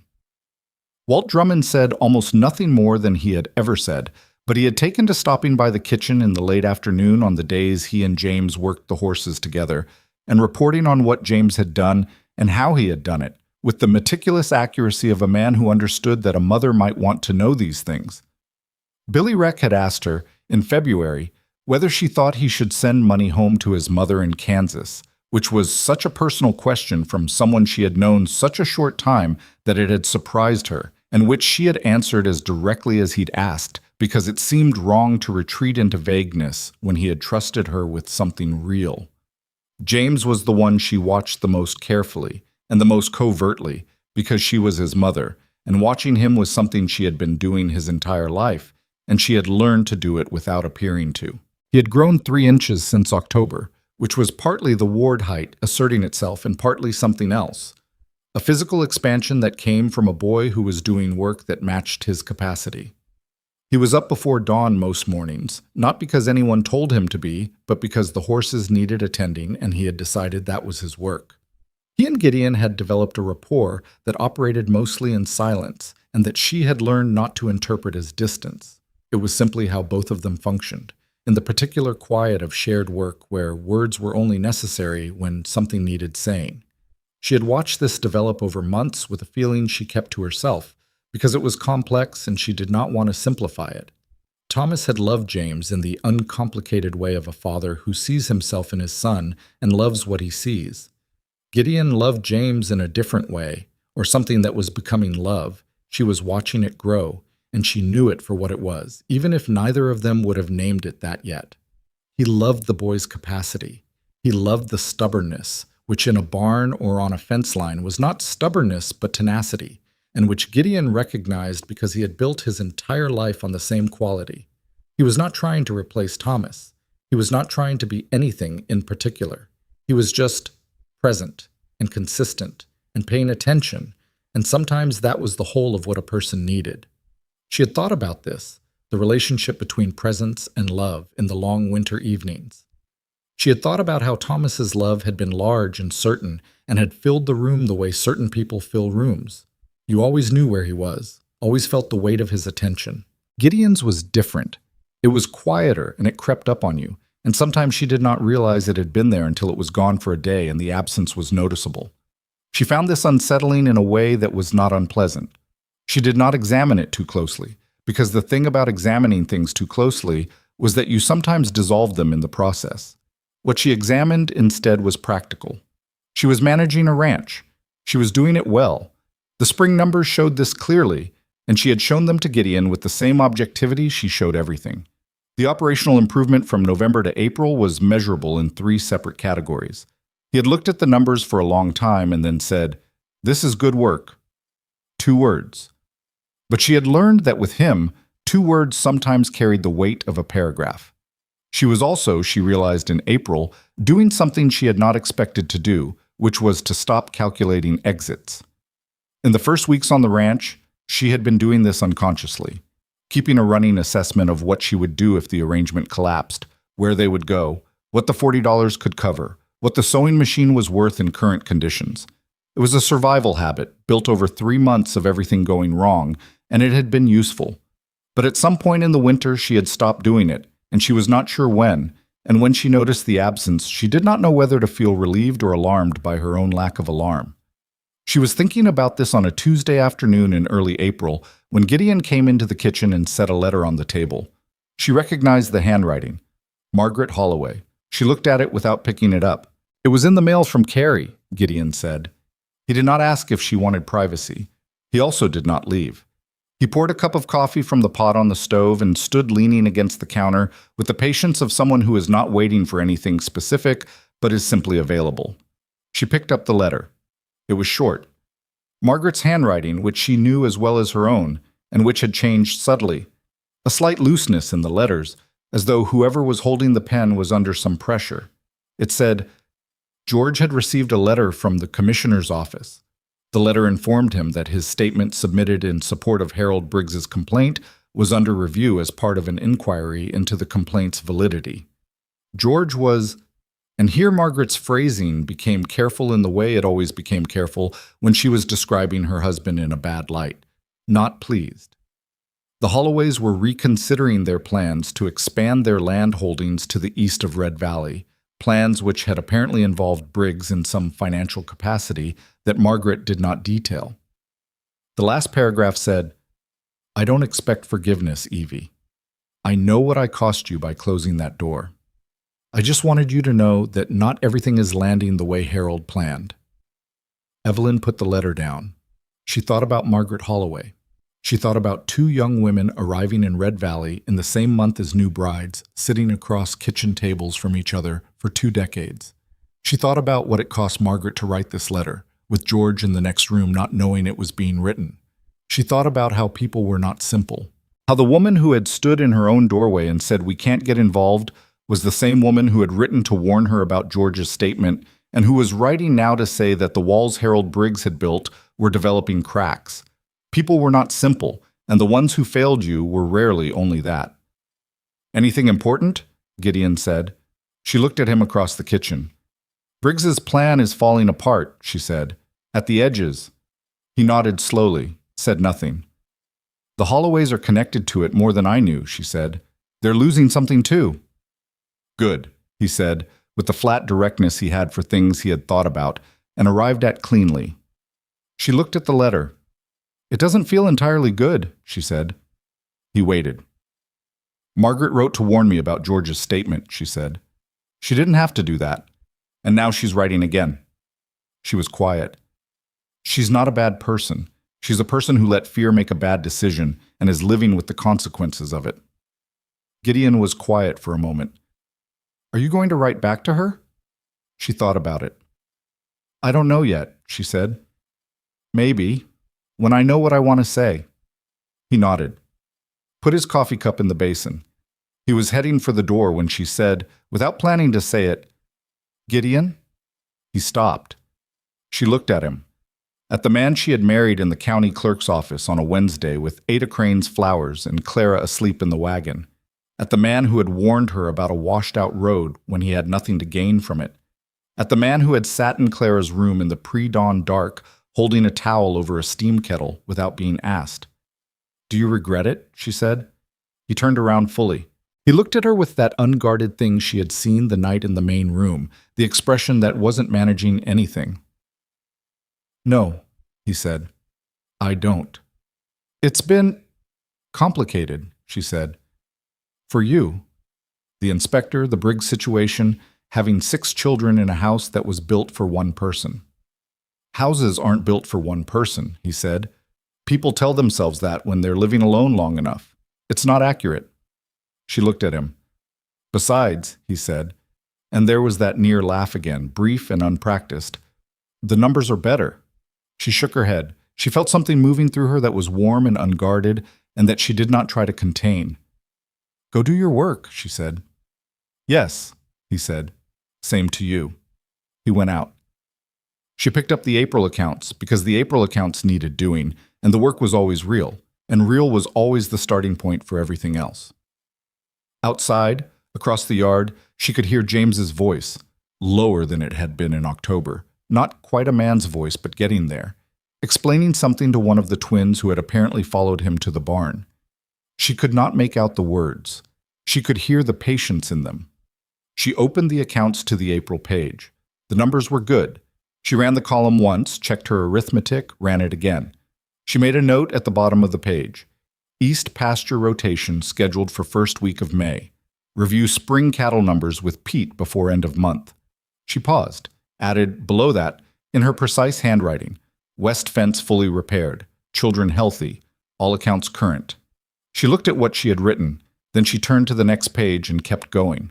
The letter from Judge Connolly arrived on the second Friday of May, and it was the kind of letter that did not require a second reading to understand, but that you read a second time anyway, because the first time through you were still braced for something to go wrong.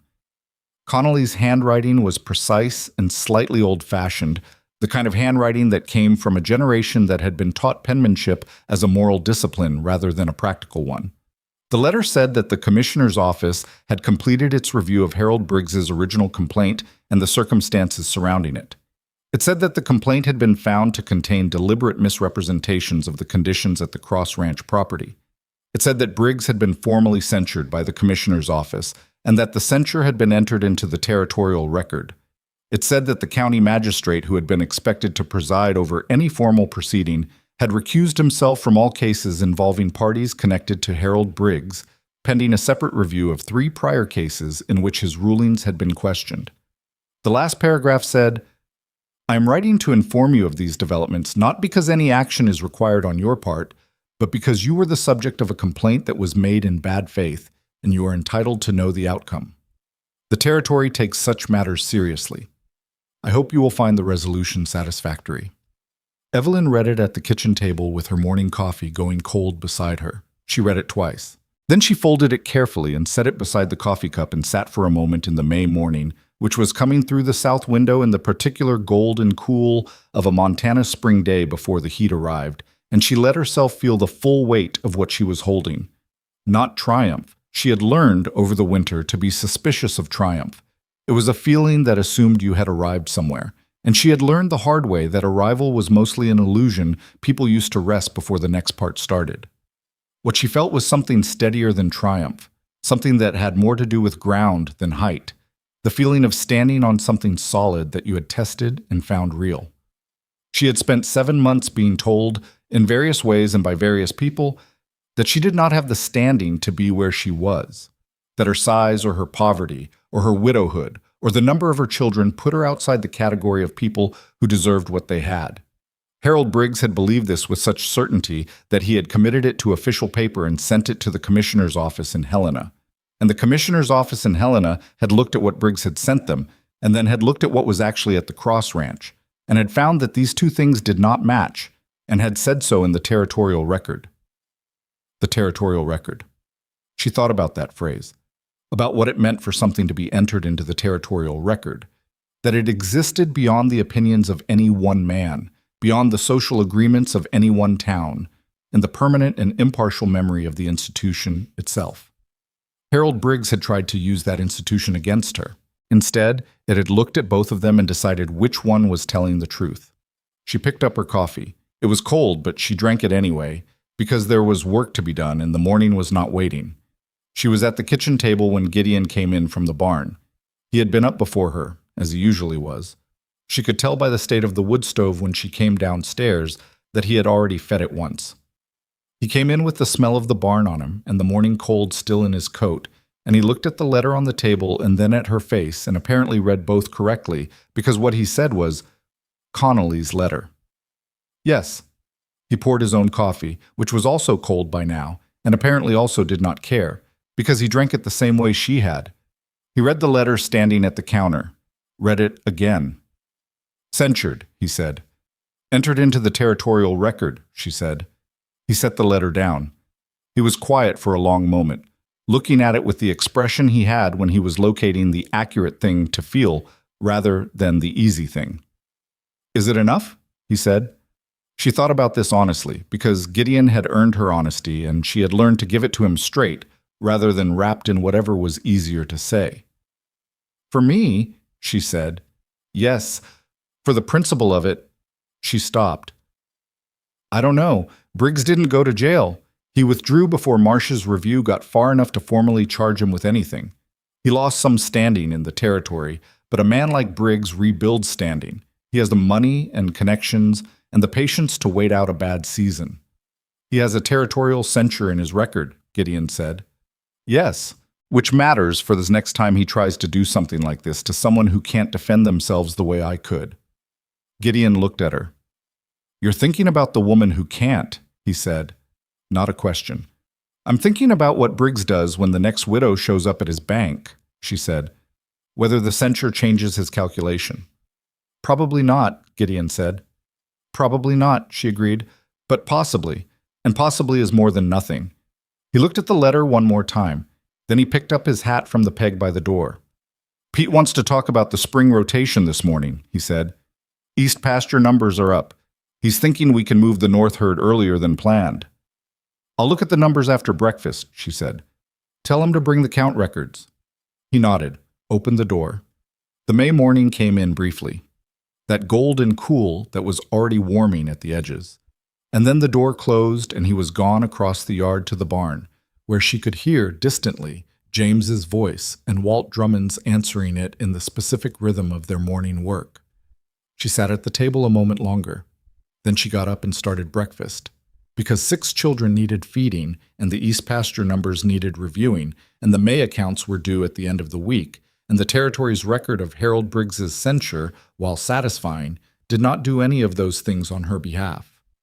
The real reckoning, the one she had not anticipated, came 3 weeks later. It came not in the form of a letter or a legal proceeding, but in the form of a woman on a horse, riding up the road from the gate on a Tuesday afternoon when Evelyn was in the kitchen garden.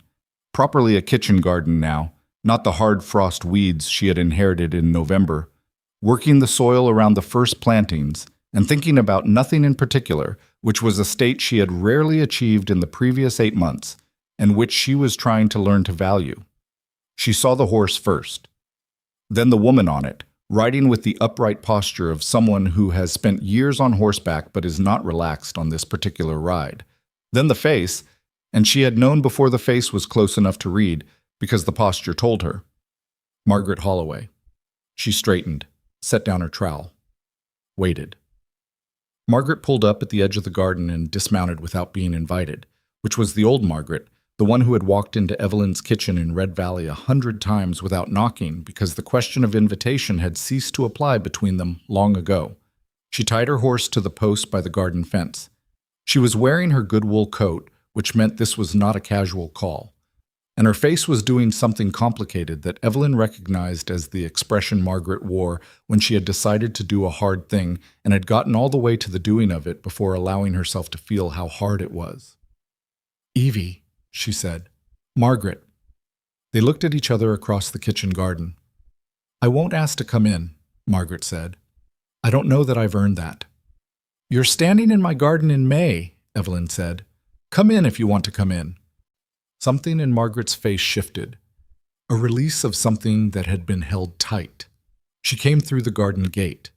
They sat at the kitchen table, which was where Evelyn had sat with most of the significant conversations of the past 7 months, and which had started to feel like the kind of table that accumulates the weight of important things said at it.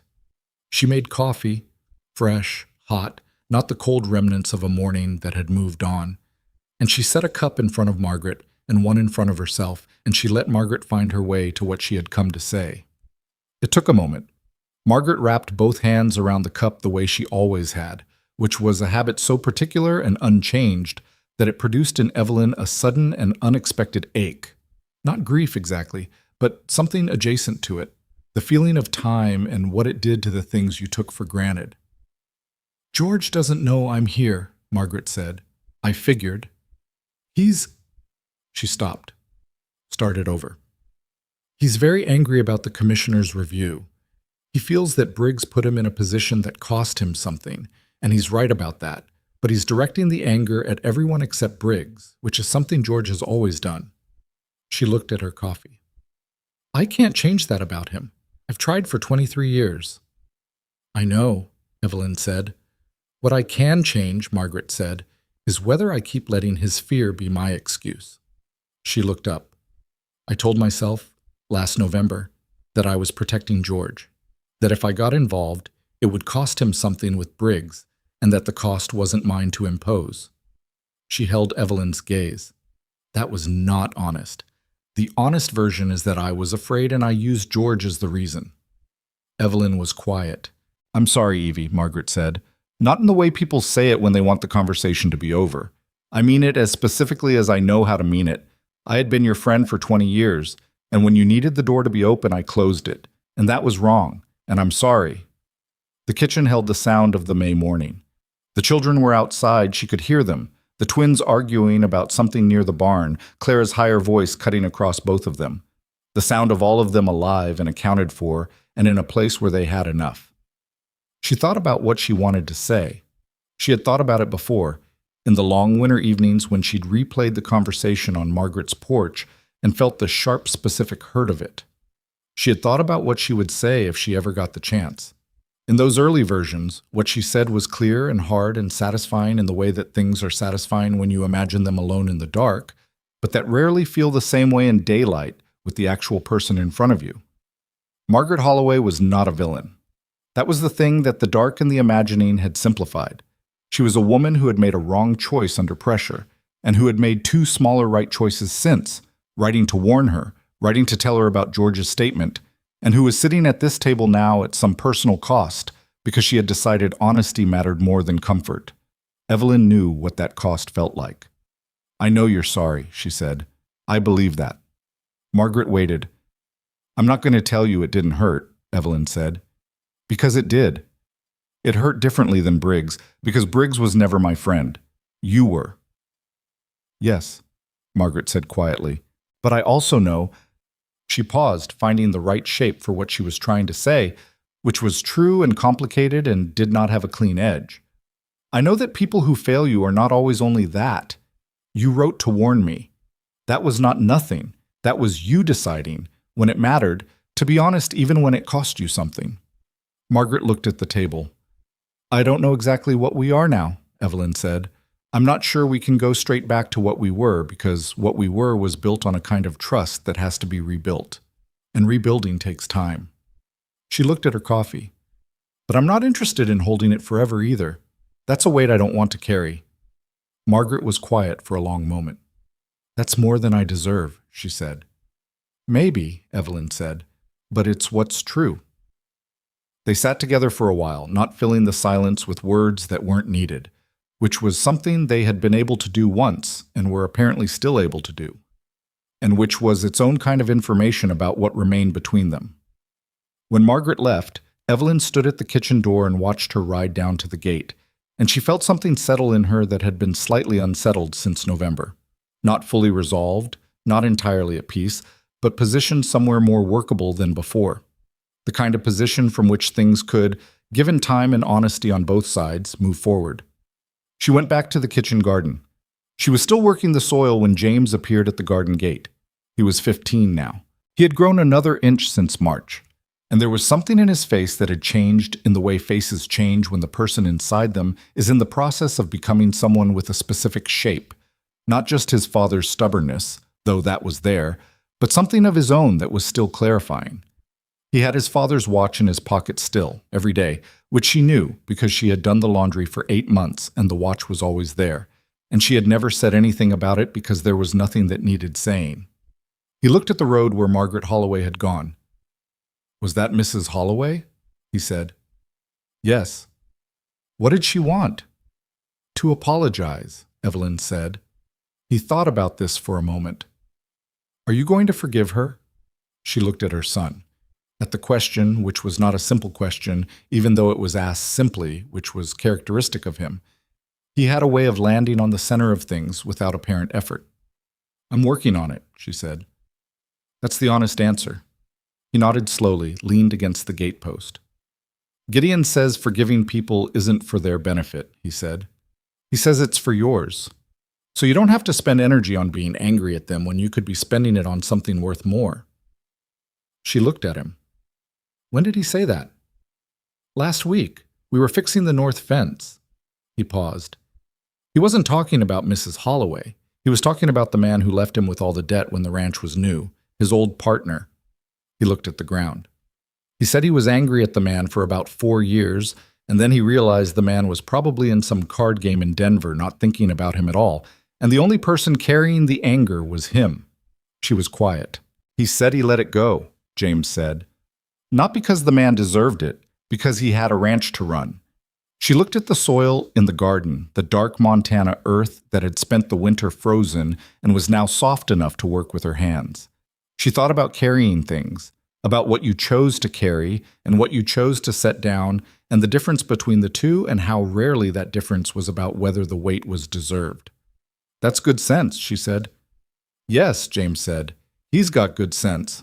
Mostly." The corner of his mouth moved in the particular way that reminded her, still, of Thomas. Not the same face, but a similar internal weather. "He's wrong about the east pasture rotation timing.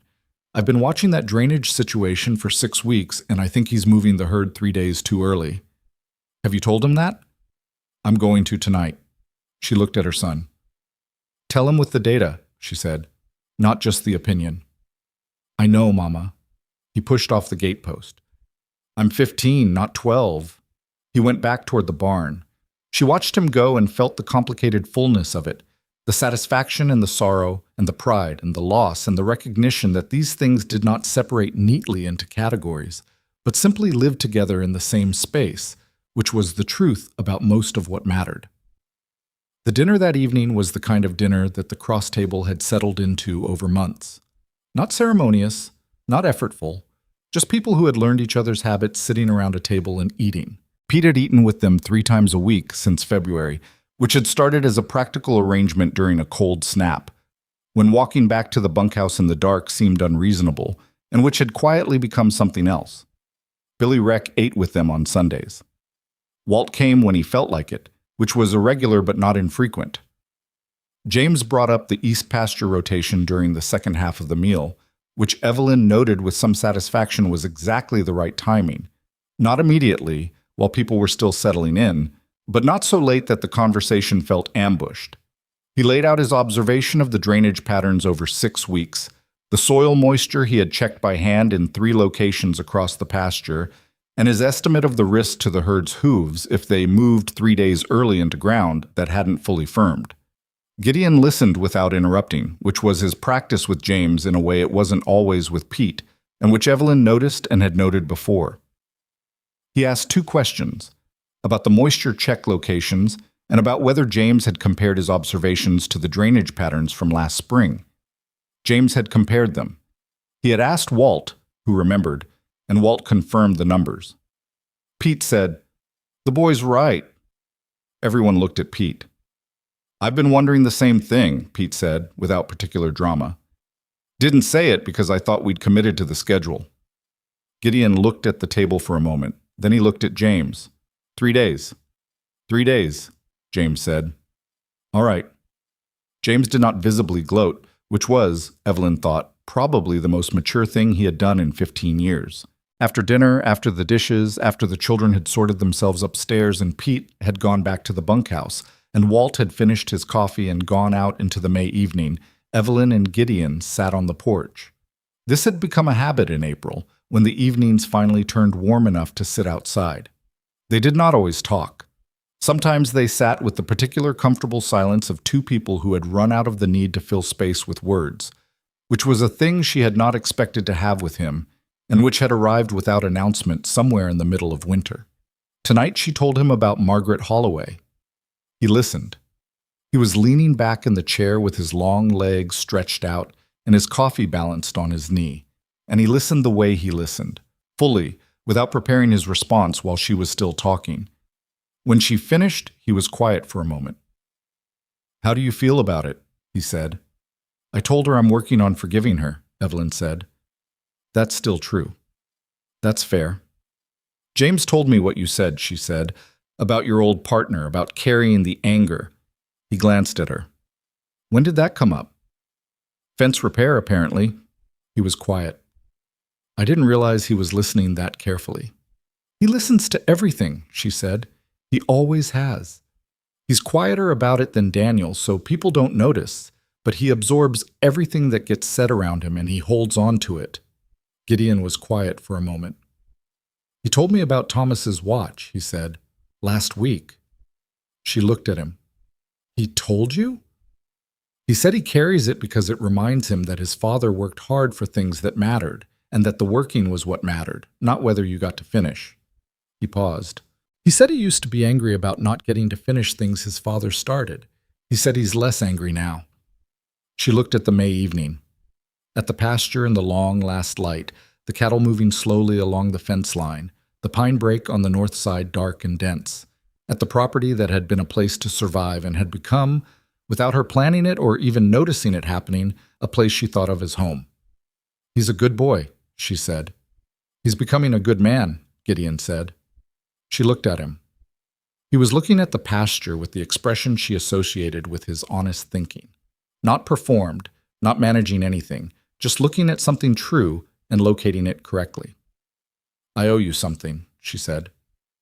He looked at her then. "Not in a debt way," she said. "I owe you the truth about something I've been thinking about and haven't said." "All right," he said. "When you offered the arrangement, the marriage, I told you I wasn't doing it because of Briggs. I told you the answer wasn't only strategy for me either." "I remember," he said. "What I didn't tell you," she said, "was what the other part was. I said it wasn't only strategy, but I didn't name the other thing."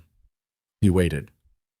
"The other thing," she said carefully, not because she was being evasive, but because she wanted it to be accurate, was that I had spent 5 months watching you do every difficult thing with the same quality of attention.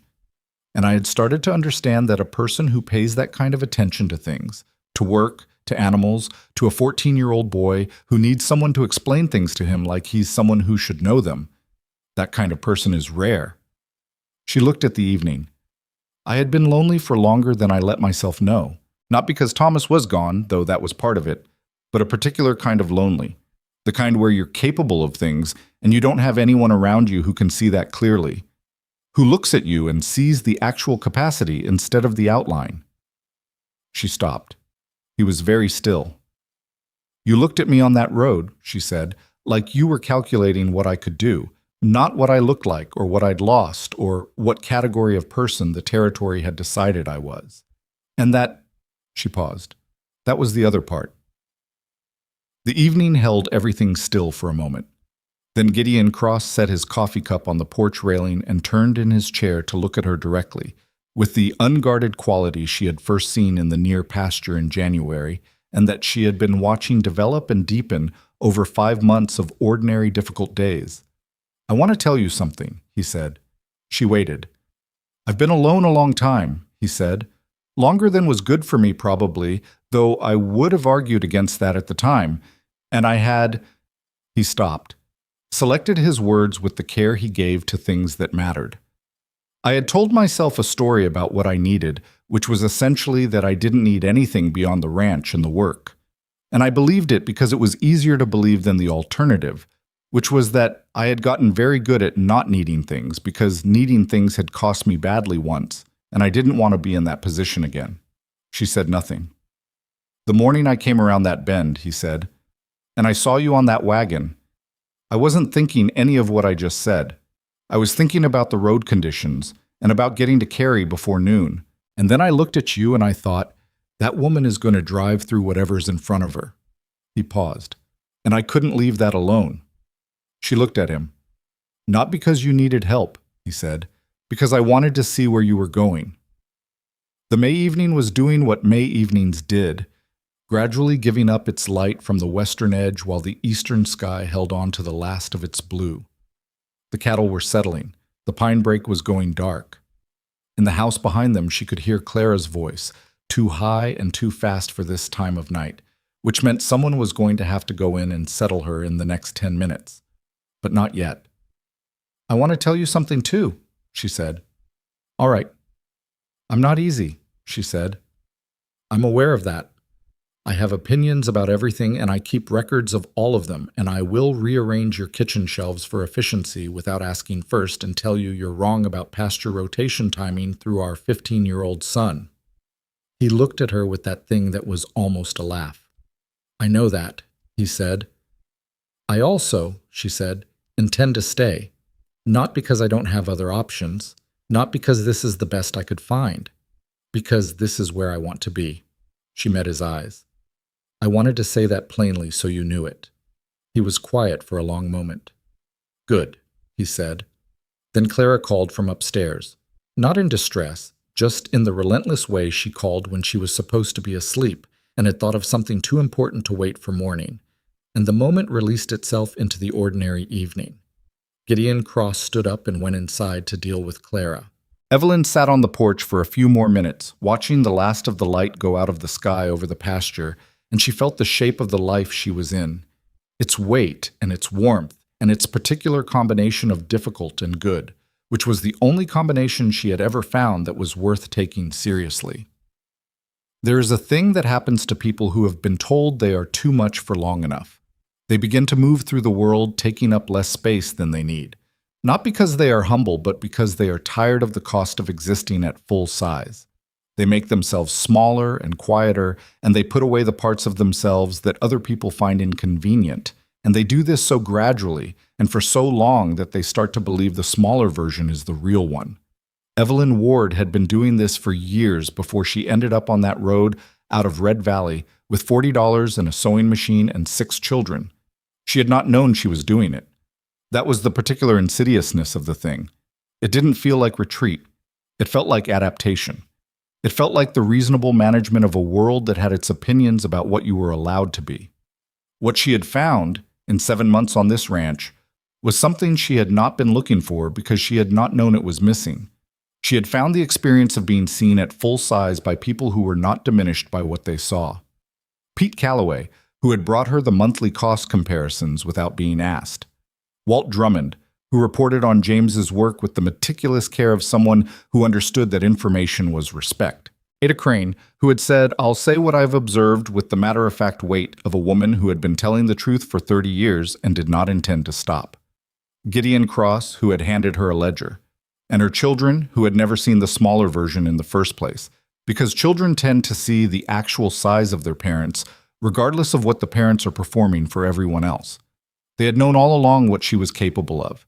They had simply been waiting for the rest of the world to catch up. The summer came with its work and its heat and its specific rhythms. The cattle moving, the garden producing, the accounts running in the black for the 3rd consecutive quarter.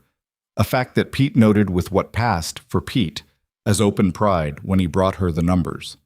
Billy Reck fell briefly and emphatically in love with a girl from Cary named Josephine who worked at the dry goods store. And the situation was conducted with the helpless transparency of a 22-year-old who had not yet learned to be strategic about his feelings, which Evelyn found both touching and occasionally inconvenient when it affected his work schedule.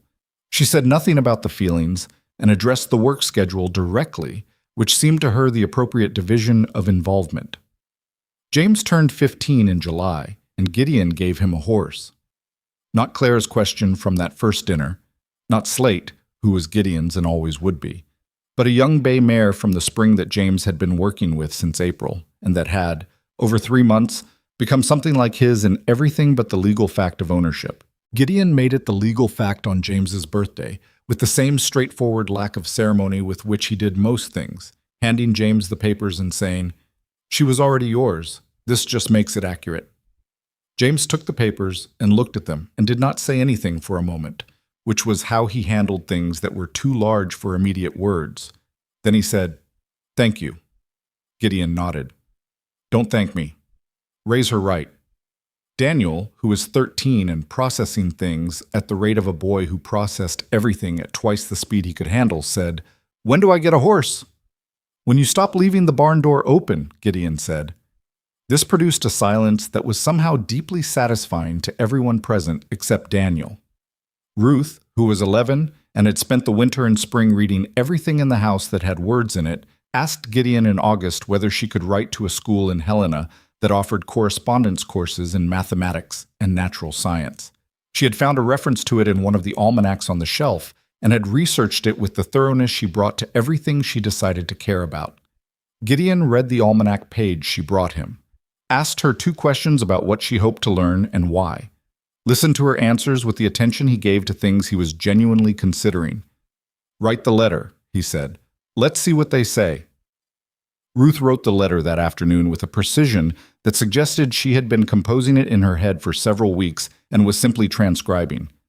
The school wrote back in 3 weeks.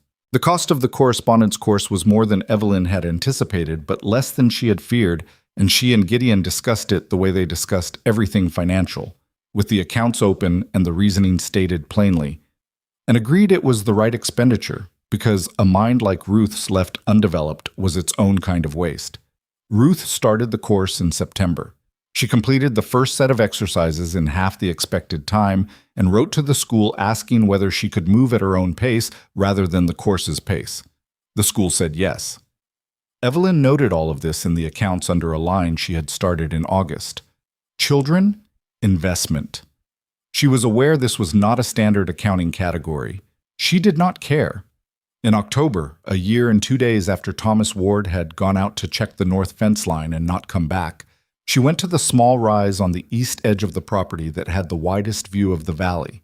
Not because Gideon had taken her there, or because it was a significant place in any history other than her own, but because she had found it in February during a walk she'd taken when she needed to be outside and away from the house. And she had sat there for an hour watching the valley below the snow. And she had decided it was hers in the way that certain places become yours, not because you own them, but because you paid attention to them. She sat there now in the October afternoon, which was the color October gets in Montana. Not quite autumn anywhere else, something harder and more serious. The gold of it already edged with the knowledge of what was coming. She thought about Thomas. She did this more honestly now than she had been able to do in the first months after he died, when grief had a way of simplifying the dead into only their best parts, which was understandable but not entirely fair to the complexity of the person who had actually existed.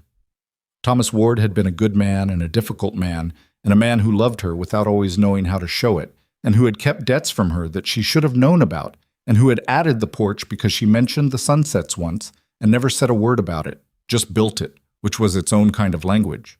She missed him. That was still true, and she thought it would always be true, not in the acute way of the early months, but in the settled way of something that had become part of the permanent landscape of who she was. She also knew, sitting on the rise in October with the valley spread out below her, that she was not living in his absence anymore. She was living in her own life. That was not a betrayal of him. That was, she thought, the thing he would have wanted most, for her to stop standing at the edge of town with her hat in her hands and start driving the wagon. She had driven the wagon. She was still driving it. There is something that people who have survived the particular experience of being publicly discarded tend to understand that other people sometimes don't, which is this: the world does not correct itself automatically. It does not look at the evidence and revise its opinions and come back to apologize for the conclusions it rushed to. It continues being the world with all its speed and noise and social machinery, and if you wait for it to notice it was wrong about you, you will wait a long time in a cold place. What you can do, the only thing, really, that is genuinely in your hands, is build something true enough and solid enough that the world eventually has to reckon with it, whether it wants to or not. Not to prove anything, not to make anyone feel bad about what they said, but because the building itself is what matters. And because a person who stops building when the world gets hostile has let the hostility decide something that was never the hostility's decision to make. Evelyn Ward had built something.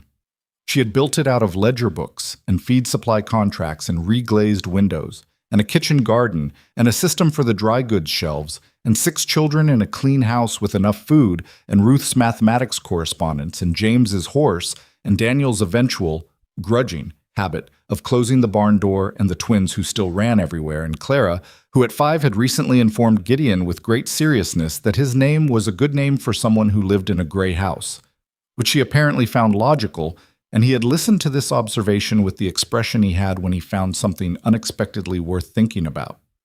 She had built it out of the particular doggedness of a woman who had been told she was too much, and had decided, at some point on a road in November, that too much was not a flaw but a quantity, and that the question was not whether to reduce it, but where to put it. She had put it here. She heard his boots on the dry grass before she heard him, because she had learned to hear Gideon Cross coming across open ground, the same way she had come to know the sound of the house settling in the cold, and the sound of the cattle when something was wrong, and the sound of the May morning through the south window when everything was right. He sat down beside her on the rise, not close enough to crowd, but close enough that she could feel the warmth of him against the October air. He looked at the valley. Pete says the North herd count is up 14% over last year, he said. I know, she said. I ran the numbers this morning. James was right about the pasture rotation. I know that too. He was quiet for a moment. Clara told me at breakfast that I need to smile more because I have a nice face. She turned to look at him. He had, she noticed, a slight curve to his mouth that was not quite a smile but was in the vicinity.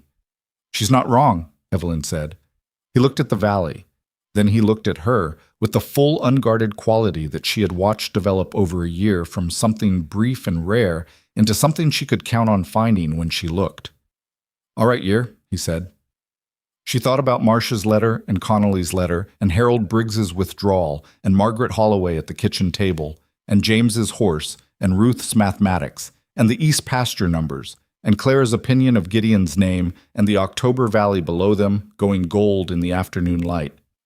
Yes, she said. All right, Year. They sat on the rise together while the light moved across the valley the way light does in October, slowly, and then all at once the gold pulling back toward the west and leaving behind it something cleaner and cooler and real. Below them the ranch went about its business. The cattle moved. The horses stood at the fence in the near pasture. Smoke was beginning to come from the kitchen chimney, which meant one of the children had gotten to the stove first, which was either Ruth being responsible or Daniel trying to make something inadvisable, and she would know which in about 10 minutes when she got back down there. She was not in a hurry. She was here, on this rise, in this October, in this life that she had not planned and had not seen coming, and that was hers in every way that mattered. Not because someone had given it to her, but because she had driven a wagon through everything that tried to stop her, and she had been stubborn enough and tired enough and determined enough to keep driving until she found the place where it was worth stopping. That was the whole of it, really. That was the story. Not that the world had been fair to her, because it hadn't. Not that the people who had wronged her had been fully brought to account, because they mostly hadn't. Not in the clean and final way that made a satisfying ending. Harold Briggs was still in Red Valley. He was a smaller man with a narrower reach, but he was there. George Holloway was still angry at Briggs for the wrong reasons. The territory was still what it was, hard and slow to revise its opinions, and capable of deciding what a woman was worth before she had opened her mouth. But Evelyn Cross was here. Her children were here. This ranch was here, and it was hers as much as it was Gideon's, not in the legal language of the deed, but in the language of everything she had put into it and everything it had given back. Some things you don't get to finish. Some things you do. She got up from the rise and walked back down the hill toward the house, toward the smoke coming from the kitchen chimney and the sound of whoever was in there doing something she would either approve of or correct, toward the life that was waiting for her, the way lives wait, indifferently, without regard for whether you were ready, full of the next thing before you had finished the last one. She walked down the hill and went inside. The door closed behind her. The October evening settled over the valley, and the ranch kept going, the way ranches do, the way anything does that has been built by people who decided that what they were building was worth the building. It was enough. It was, in fact, more than enough. It was everything.